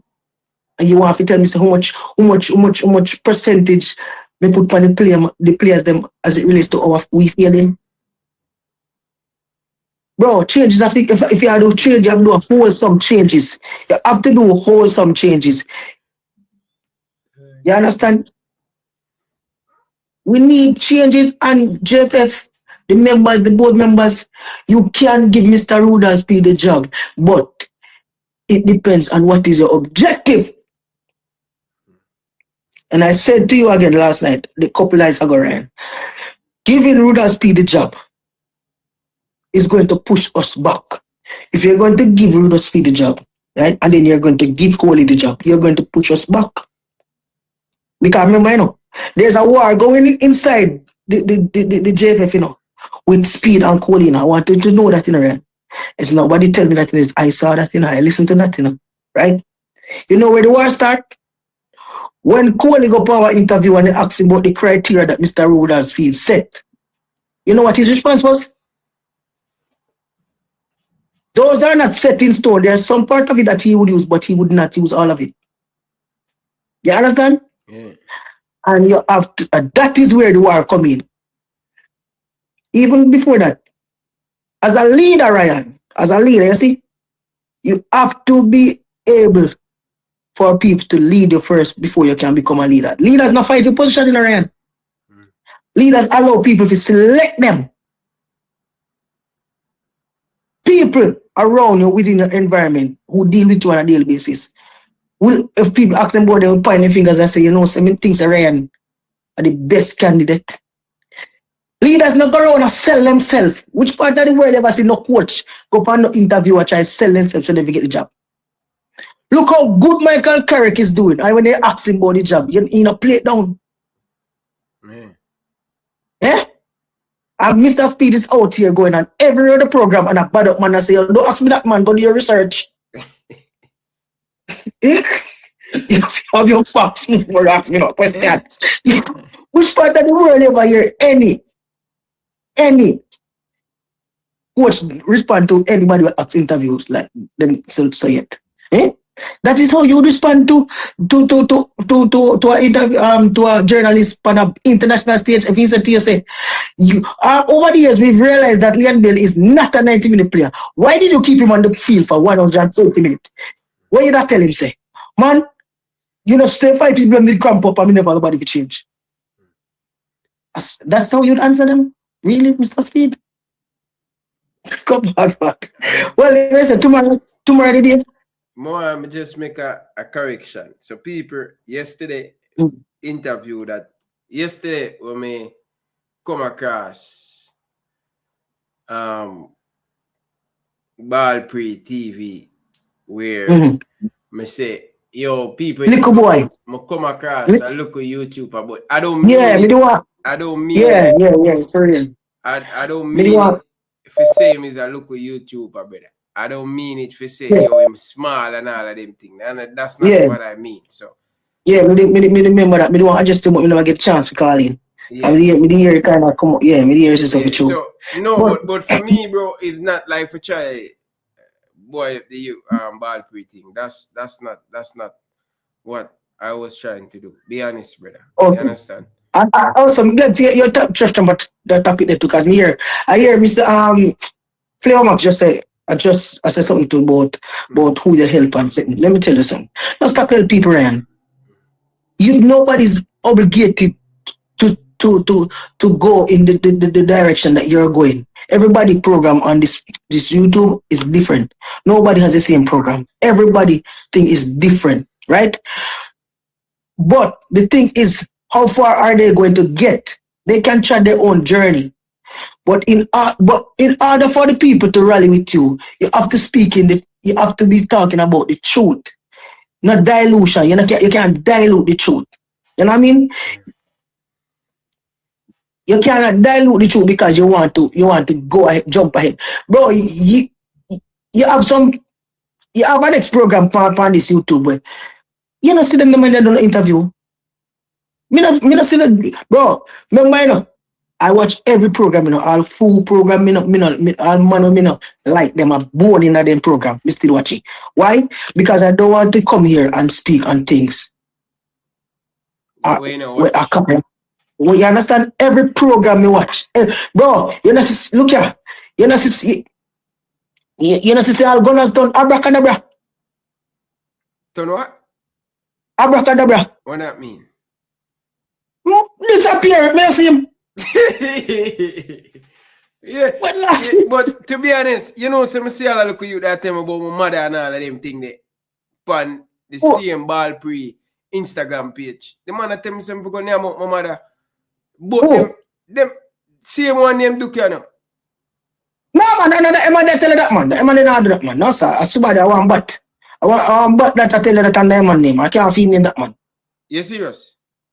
What else am I supposed to say? Me can't believe. No man, me serious, bro. And that's not the first time that little boy I get ranked. That little boy need to stop being fat. No, sir, me not think of him. Me not think. But by the way, I want before that. Me see the thing, brother. Me screenshot it, brother. Okay, before the corner, because there's a bigger shameless man in the corner, you know. What Alex there? Oh gosh, man. Mr. Speed, I want your shame, let me see. I want your shame.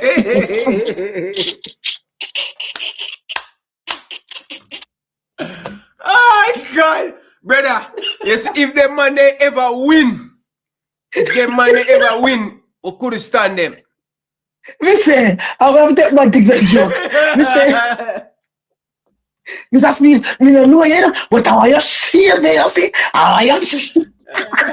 Yes, root here, that's what I'm saying. Root here, I want your shame. Oh God. Bro, you not calling from them time, brother. Months now, brother. I watch all of the story. You watch all of the story, them, brother. I don't hear that man on nobody program. What happened to Alex? We need to check on him. He's part of the group. You know what I mean? It's like a bantering. We don't know each other. So no man nothing can take nothing serious. The only thing is serious about YouTube is the change what we want for the football. You understand? That is it. So no man not supposed to tell no man because SYM or no comment. I've never tell nobody to go out their mother yet. Because I don't know them. Cause me I tell you, bro, somebody me go look for myself. Somebody send it, come give me. I'm gonna look for myself.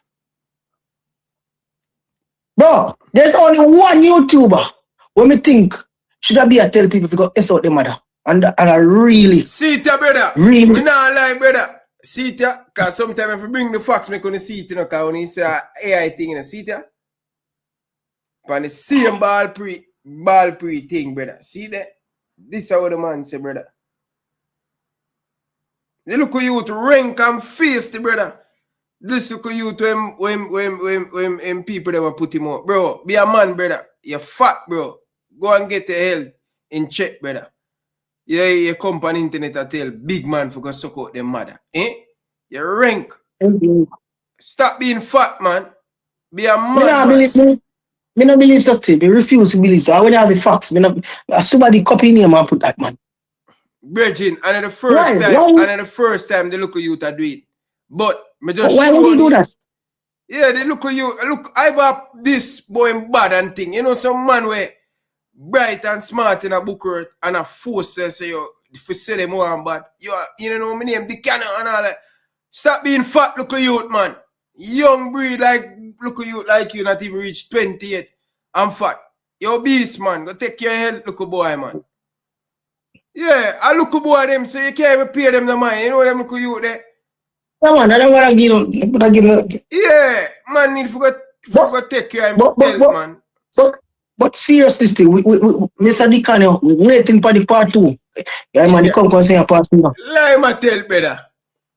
Lie, the man not tell lie. If part 2 come, we are talking about half it come. No, if part 1 so it, we are waiting for drop it. Man say, man say, I'm getting money back out of one spend. That man said the reason for the interview is not to get the truth out there. The importance of the interview was to get views. Not to adjust anything else. The main priority was to get views because he has to make back the money he spend. And I said that, him said that, You know remember when he said that? Okay, so I'm not telling no lies on anybody, brother. It's what they say, I'm repeating. Right? The only person I think that should be telling people about their mother is Pressa, because they deal with Pressa wicked when Pressa just come on YouTube in a youth. And look, you know, Pressa is one of the men that could know, so we never work up from long time, you know. He might never say it. He might never say it like how me would have said. But Pressa tell me said Mr. McLaren is a serial for the first day. They appoint the man. Pressa come out running, blazing, and the man them the funny man, you know, and bunny him out. The man said that man is a serial failure. Wrong appointment. Right? Wrong appointment. I mean, not hear Pressa tell nobody about their mother. And Pressa, you need to start. Do back a YouTube channel. Too easy to give up. You come like girl. You know what? Instant success. You have to work over time. Pressa say him thing gone. Him not a laptop. What do you mean on a laptop? Why do you have to take out your credit card? But you're not a laptop. Go laptop cheap. Hey, God, brother. Bro, I want to tell the team and they talk about that, you know. Me I go through my bills, them, brother. By you, brother. Oh, my God. I ain't even talk about it, bro. Like, it was crazy, bro. Bro, you know, if you have a laptop that right now, me have a Apple desktop you not use. If you want to say, I just come and send you over. Because I go like you walk up and do YouTube. What you say you have? Me have an Apple desktop. But me not use. You serious? You go like you walk up and do. You go like you walk. What do you mean if you serious? Oh, you want to get Pressa? Then if you must say another computer, I have one when I use. I mean, I can't give me if that a problem. If a laptop a problem. Remember, you're not walking up and down on the YouTube. Right? So if a desktop can work too. Not true. You have video camera on it. So I can use but you make poor excuse so just say for that me can't give you one. I mean I do YouTube. Me have desktop and me have laptop, but me not use the desktop. But that How much yeah, man, the tell desktop man. have? 2? One. Normal one. If you not gonna have 2, you'd have to get the cable and get the monitor attached to it. I said they work more. I have a brand new thing I soon show need people. I gonna love it, brother. Just the stream. Yeah, man, brother. The thing by sometime August, brand new thing I leg up on is that yo, brother, I'm gonna love it. And I said, January, I have been working on it, brother. Different space, brother, and thing, brother. I turn the game, brother. Change the game, bro. I told me not good part, me not like technology, you know. So that's why I really set up my thing now and do nothing. But you know, say me is not a tech man, brother. But me take my time. Me know more to learn this, bro, cause when I just start out a phone me I use and me I say, yo, me don't want a computer, me don't want a deck, me can't use them one thing, brother. And see me have them here, brother. See me set up my light, connect the Zoom, laptop, everything, brother. Yeah, bro. Right now, two table me have, brother. 2 table me have, brother. Me have 2 laptop and thing, brother. Cause you know one can break down, you want to make sure say you have one where you know say you have as a backup, brother. So yeah, bro. But you see that shot there, want a 4D where me have 4 different angle, brother. And yeah, bro, man, bro. Yeah, you want set up with us. You want set up with us. You can stream from multiple platforms too. Yeah, all of that too. Not just YouTube. Yeah, all of that too. More on do that probably next year. More on do that next year. Cause I have a plan of more on do. But right now, I have that thing of more and get off for the ground, brother. I love it, brother. Then that's what I watch your show for. You have to upgrade now. Yeah, man. Yeah, man, like the blind man, the blind man, like a Philip Max or something, the blind man, go put some money on your thing, man. Set up a thing, man, if you want people to watch your thing. No one somebody on a bed. Bro, as we talk about that, brother, I do my tax, brother. And bro, when I put on all of the thing, brother, I can't believe how so much money I spend for equipment, brother. Yeah, but those are write-off. Aren't they write-off? 7 grand from 2004, 2025, brother. I spend over 7,000 Canadian dollar on equipment. I buy a deck where I can stand up. I buy microphone, I buy some proper light, and you don't know, just improve the space where I have that. The space where I have right there is just for my studio. And not even, that's not half ready. What I have plan in mind, brother. So yeah, bro. I buy all of the things then, brother. Can't believe, brother. Yeah, some people that spend more than you, man. That comes that we have spent. Enough man now spend that, brother. That's why the product now sound and the thing now sound clean, brother. When if you try, I don't know, right? I try to be mobile, you know? Mobile? Yeah. What do you mean by mobile? Yeah, man. Mobile, like you're not just in the studio, you're moving. You know what I mean?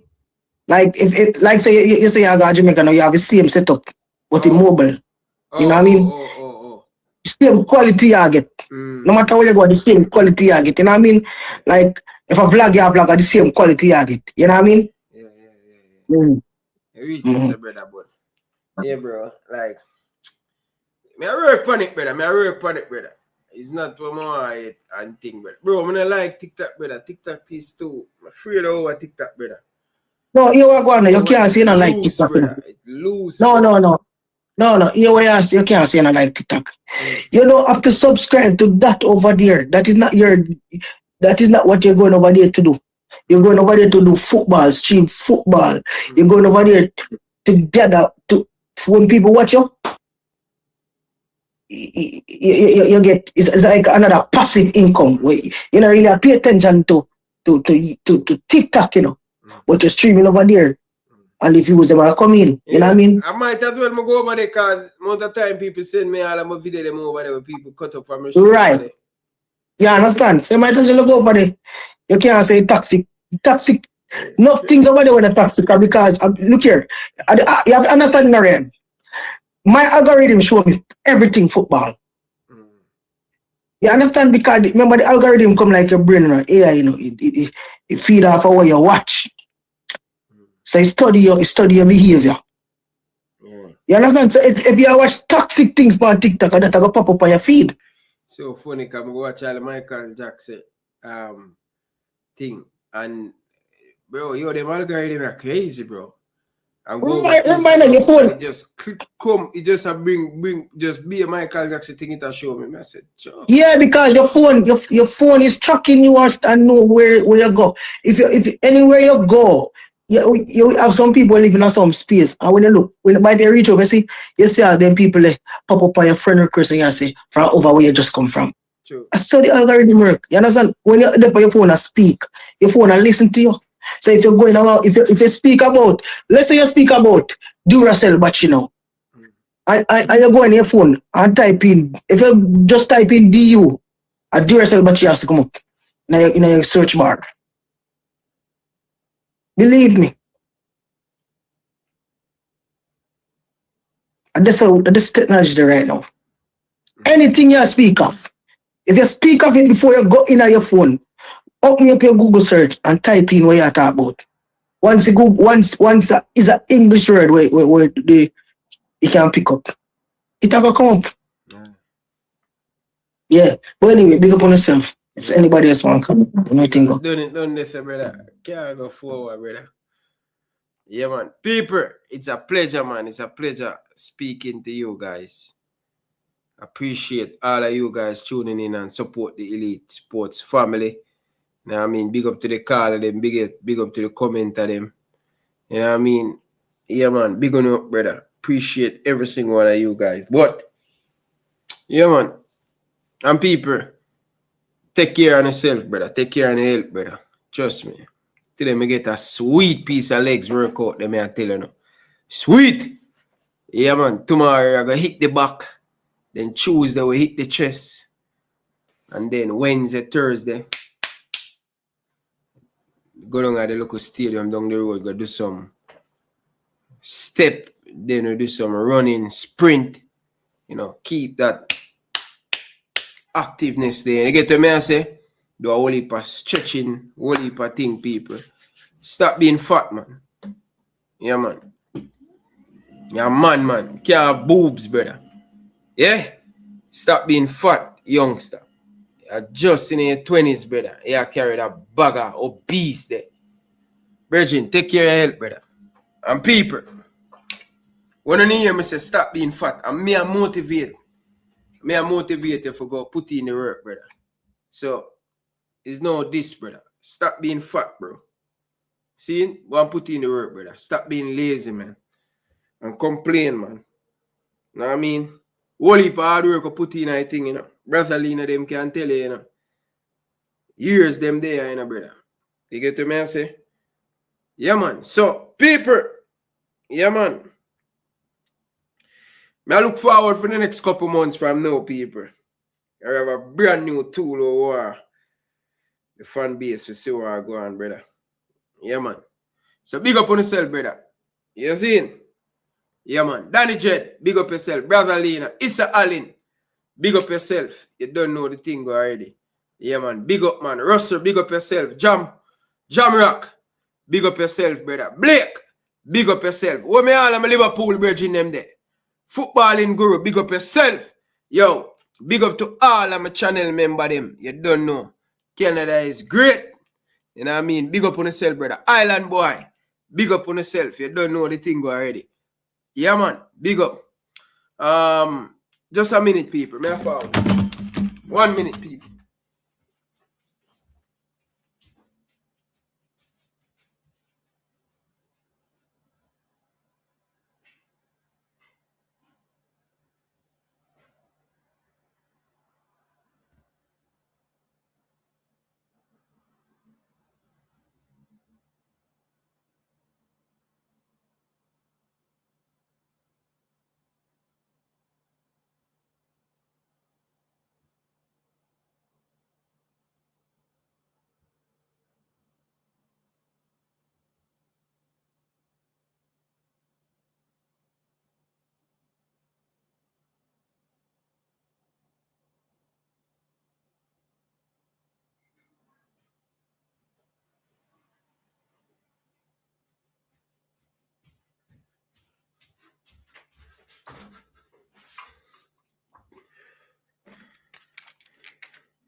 Yeah, man. May I come to that? But may I hold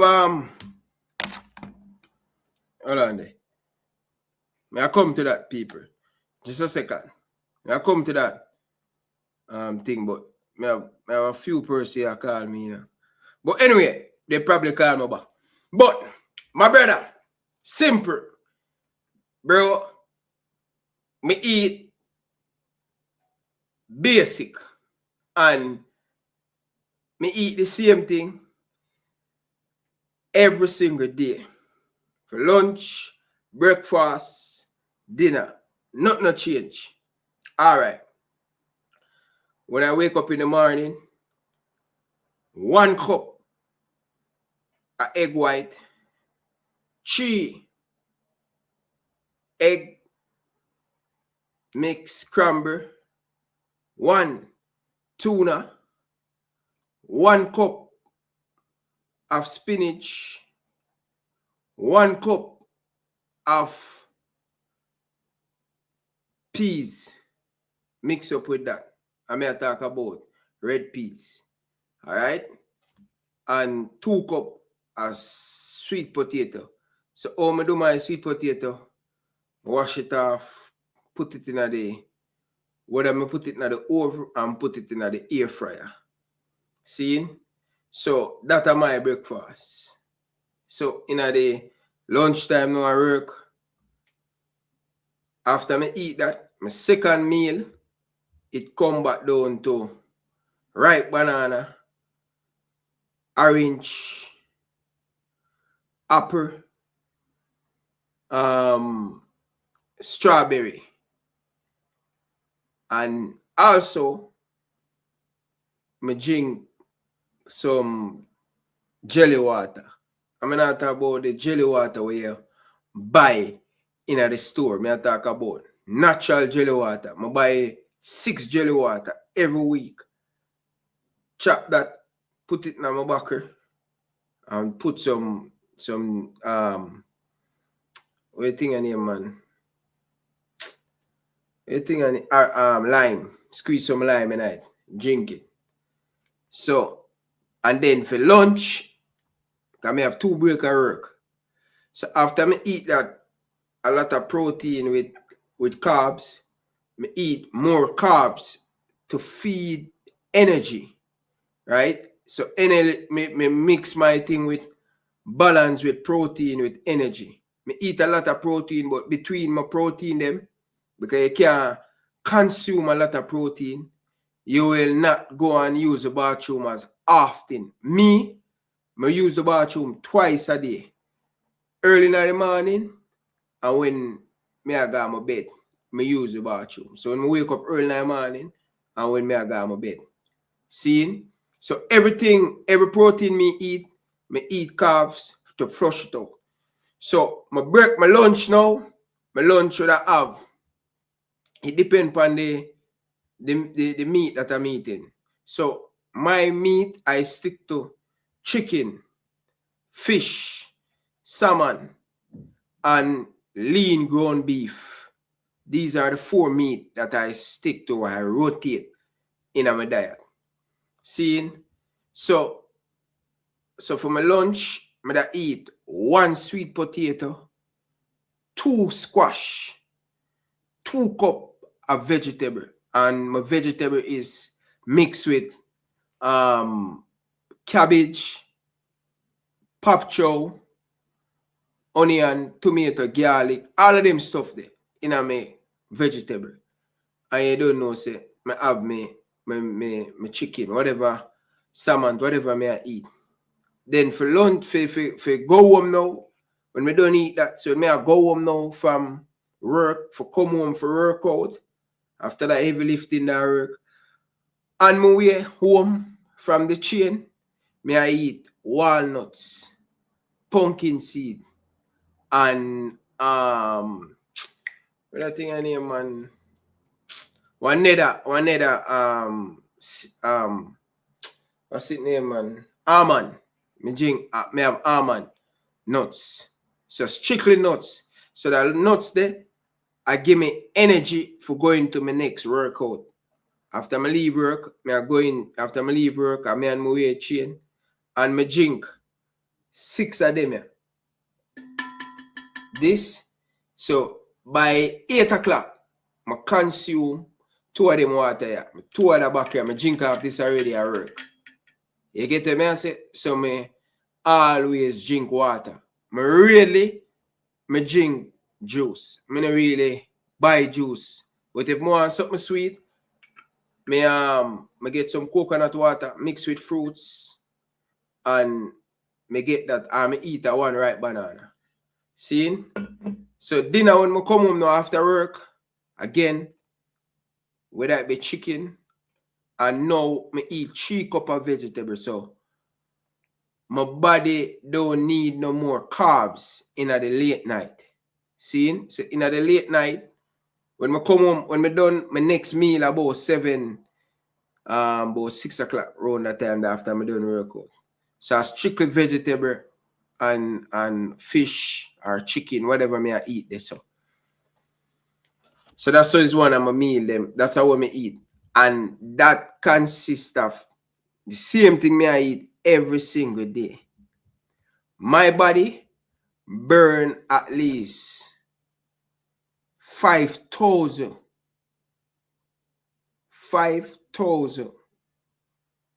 my body burn energy, calories may I burn for the day. I work alone, over 3,000 calories may I burn.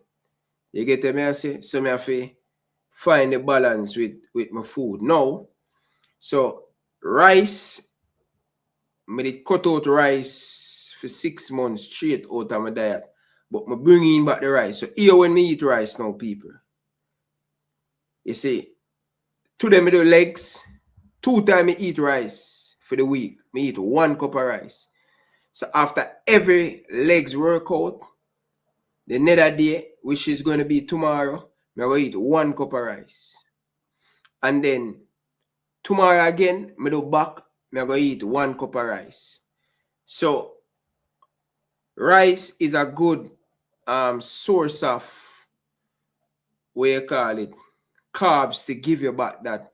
Because you lose a lot of glycogen after you do your legs workout. Because them, they take a lot out of you. So you want to give the body back that right and proper nutrition back. Rice is a good thing. But rice is good, but it's how much you eat it. Right? Rice is a thing. After you eat it, it'll give a good energy there. You ever wonder after you're there at work and you eat a lot of rice, then you feel sleepy.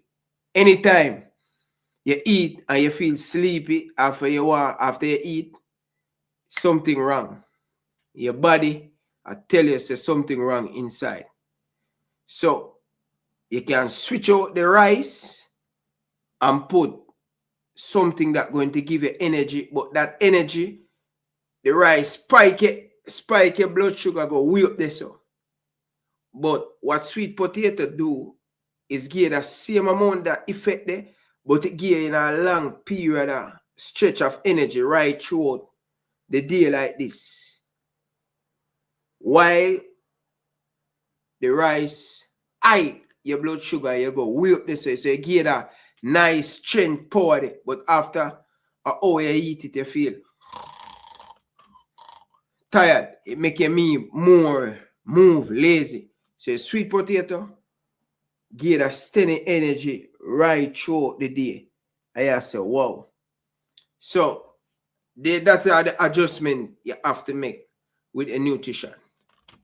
And if you are lift weights, it's very important to recover is to get enough sleep. You see how much time I tell him, say, yo, time ago, I go over my bedtime.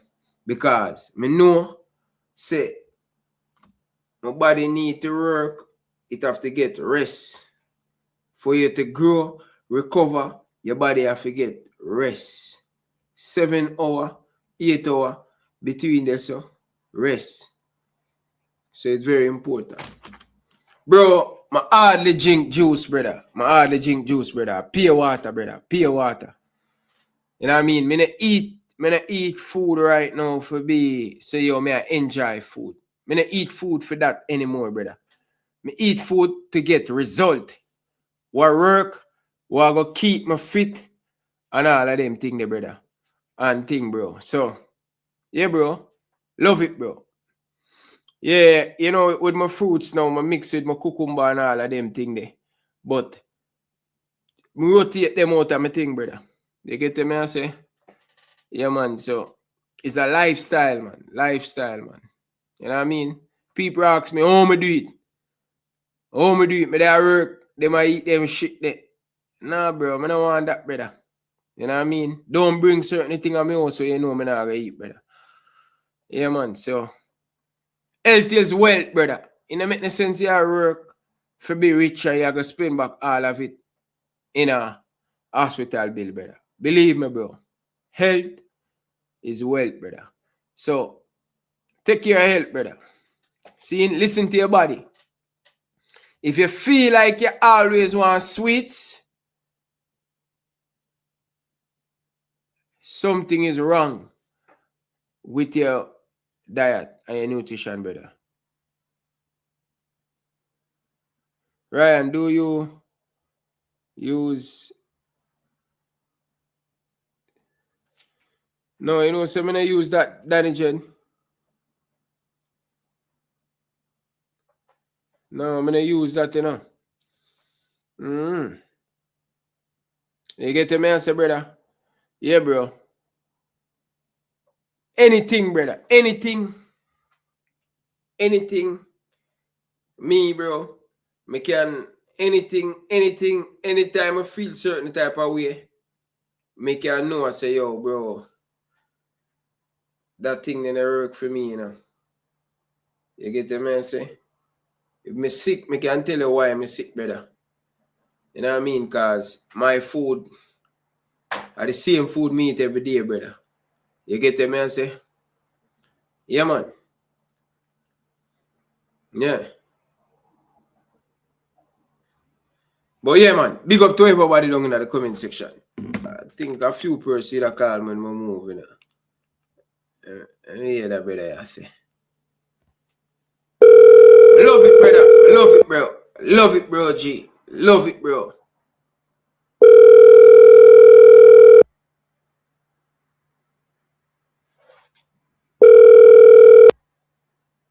Carla, what want? Yes, sir, there. Where are dealing? Oh, things. There, man. Yeah, it's from a day, me I try to get some support from there, but I don't know. But I guess, yeah, there now, so. Yeah. We need some ball and few pop-up goal and show it blow. You can help me. Ball. I can't help you in the ball, you know, man. Yeah, me need some ball. Then if I even one of the items, sir, if you can do all right. Link Craig, no, man. Craig, no, can't get 2 ball, man.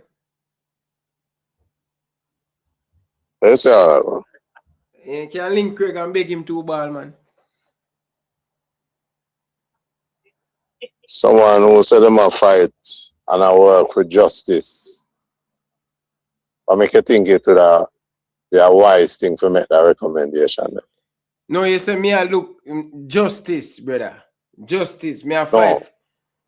No, me yeah, I say. but as a one now. I one where I deal upon justice and I work for truth based on, I don't know if you change, but that's how when I start listening to you in the first place. Why is it?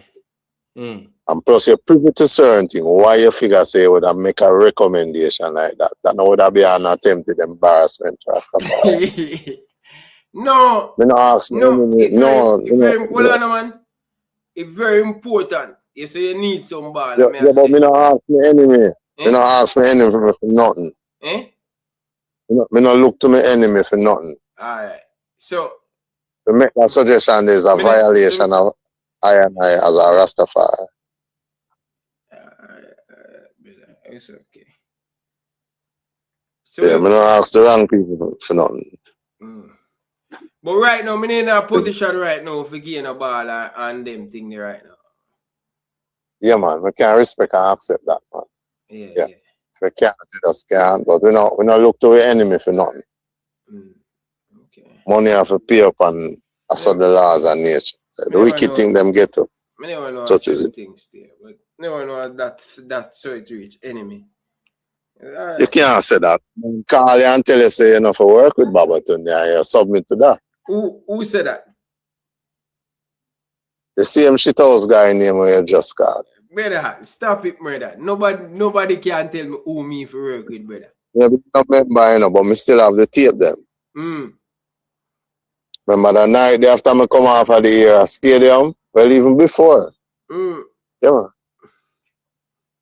When we talk, we not guess, man. So, Baba, what we can do, we can reach out to some people. But how much ball you want, so? 19. 19. Yes, sir. Some youths in some community where gang them out to take them over. So them youth that we work with and help as best as we can. Alright. Me try to make some phone call to some people down in Jamaica and thing. But yeah, man, we appreciate that. And the FIFA ball them I work with, the match size FIFA ball. Match size, what size 5? Yeah, size 5 FIFA match balls, not training ball. Okay. Alright. Yes, sir. So that are the level, man. Just know say, yeah, we may have a disagreement, we not appreciate how you deal with things, but we still have a certain respect for the eye. But that can be allotted to the enslaver, not time. Alright, sir. Yes, sir. So we trust you keep that on the brain and nobody make that thing there again, cause yeah, we not like anyone to violate our culture. Alright, sir. Yeah.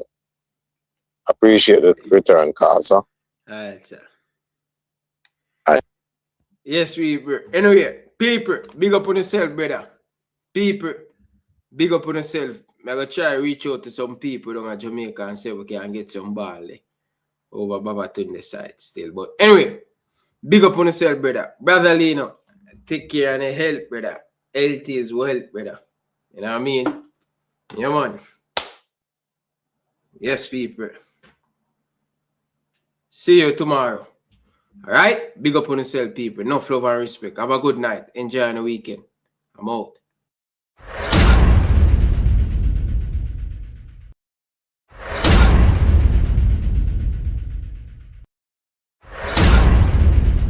Subscribe now to Elite Sports TV.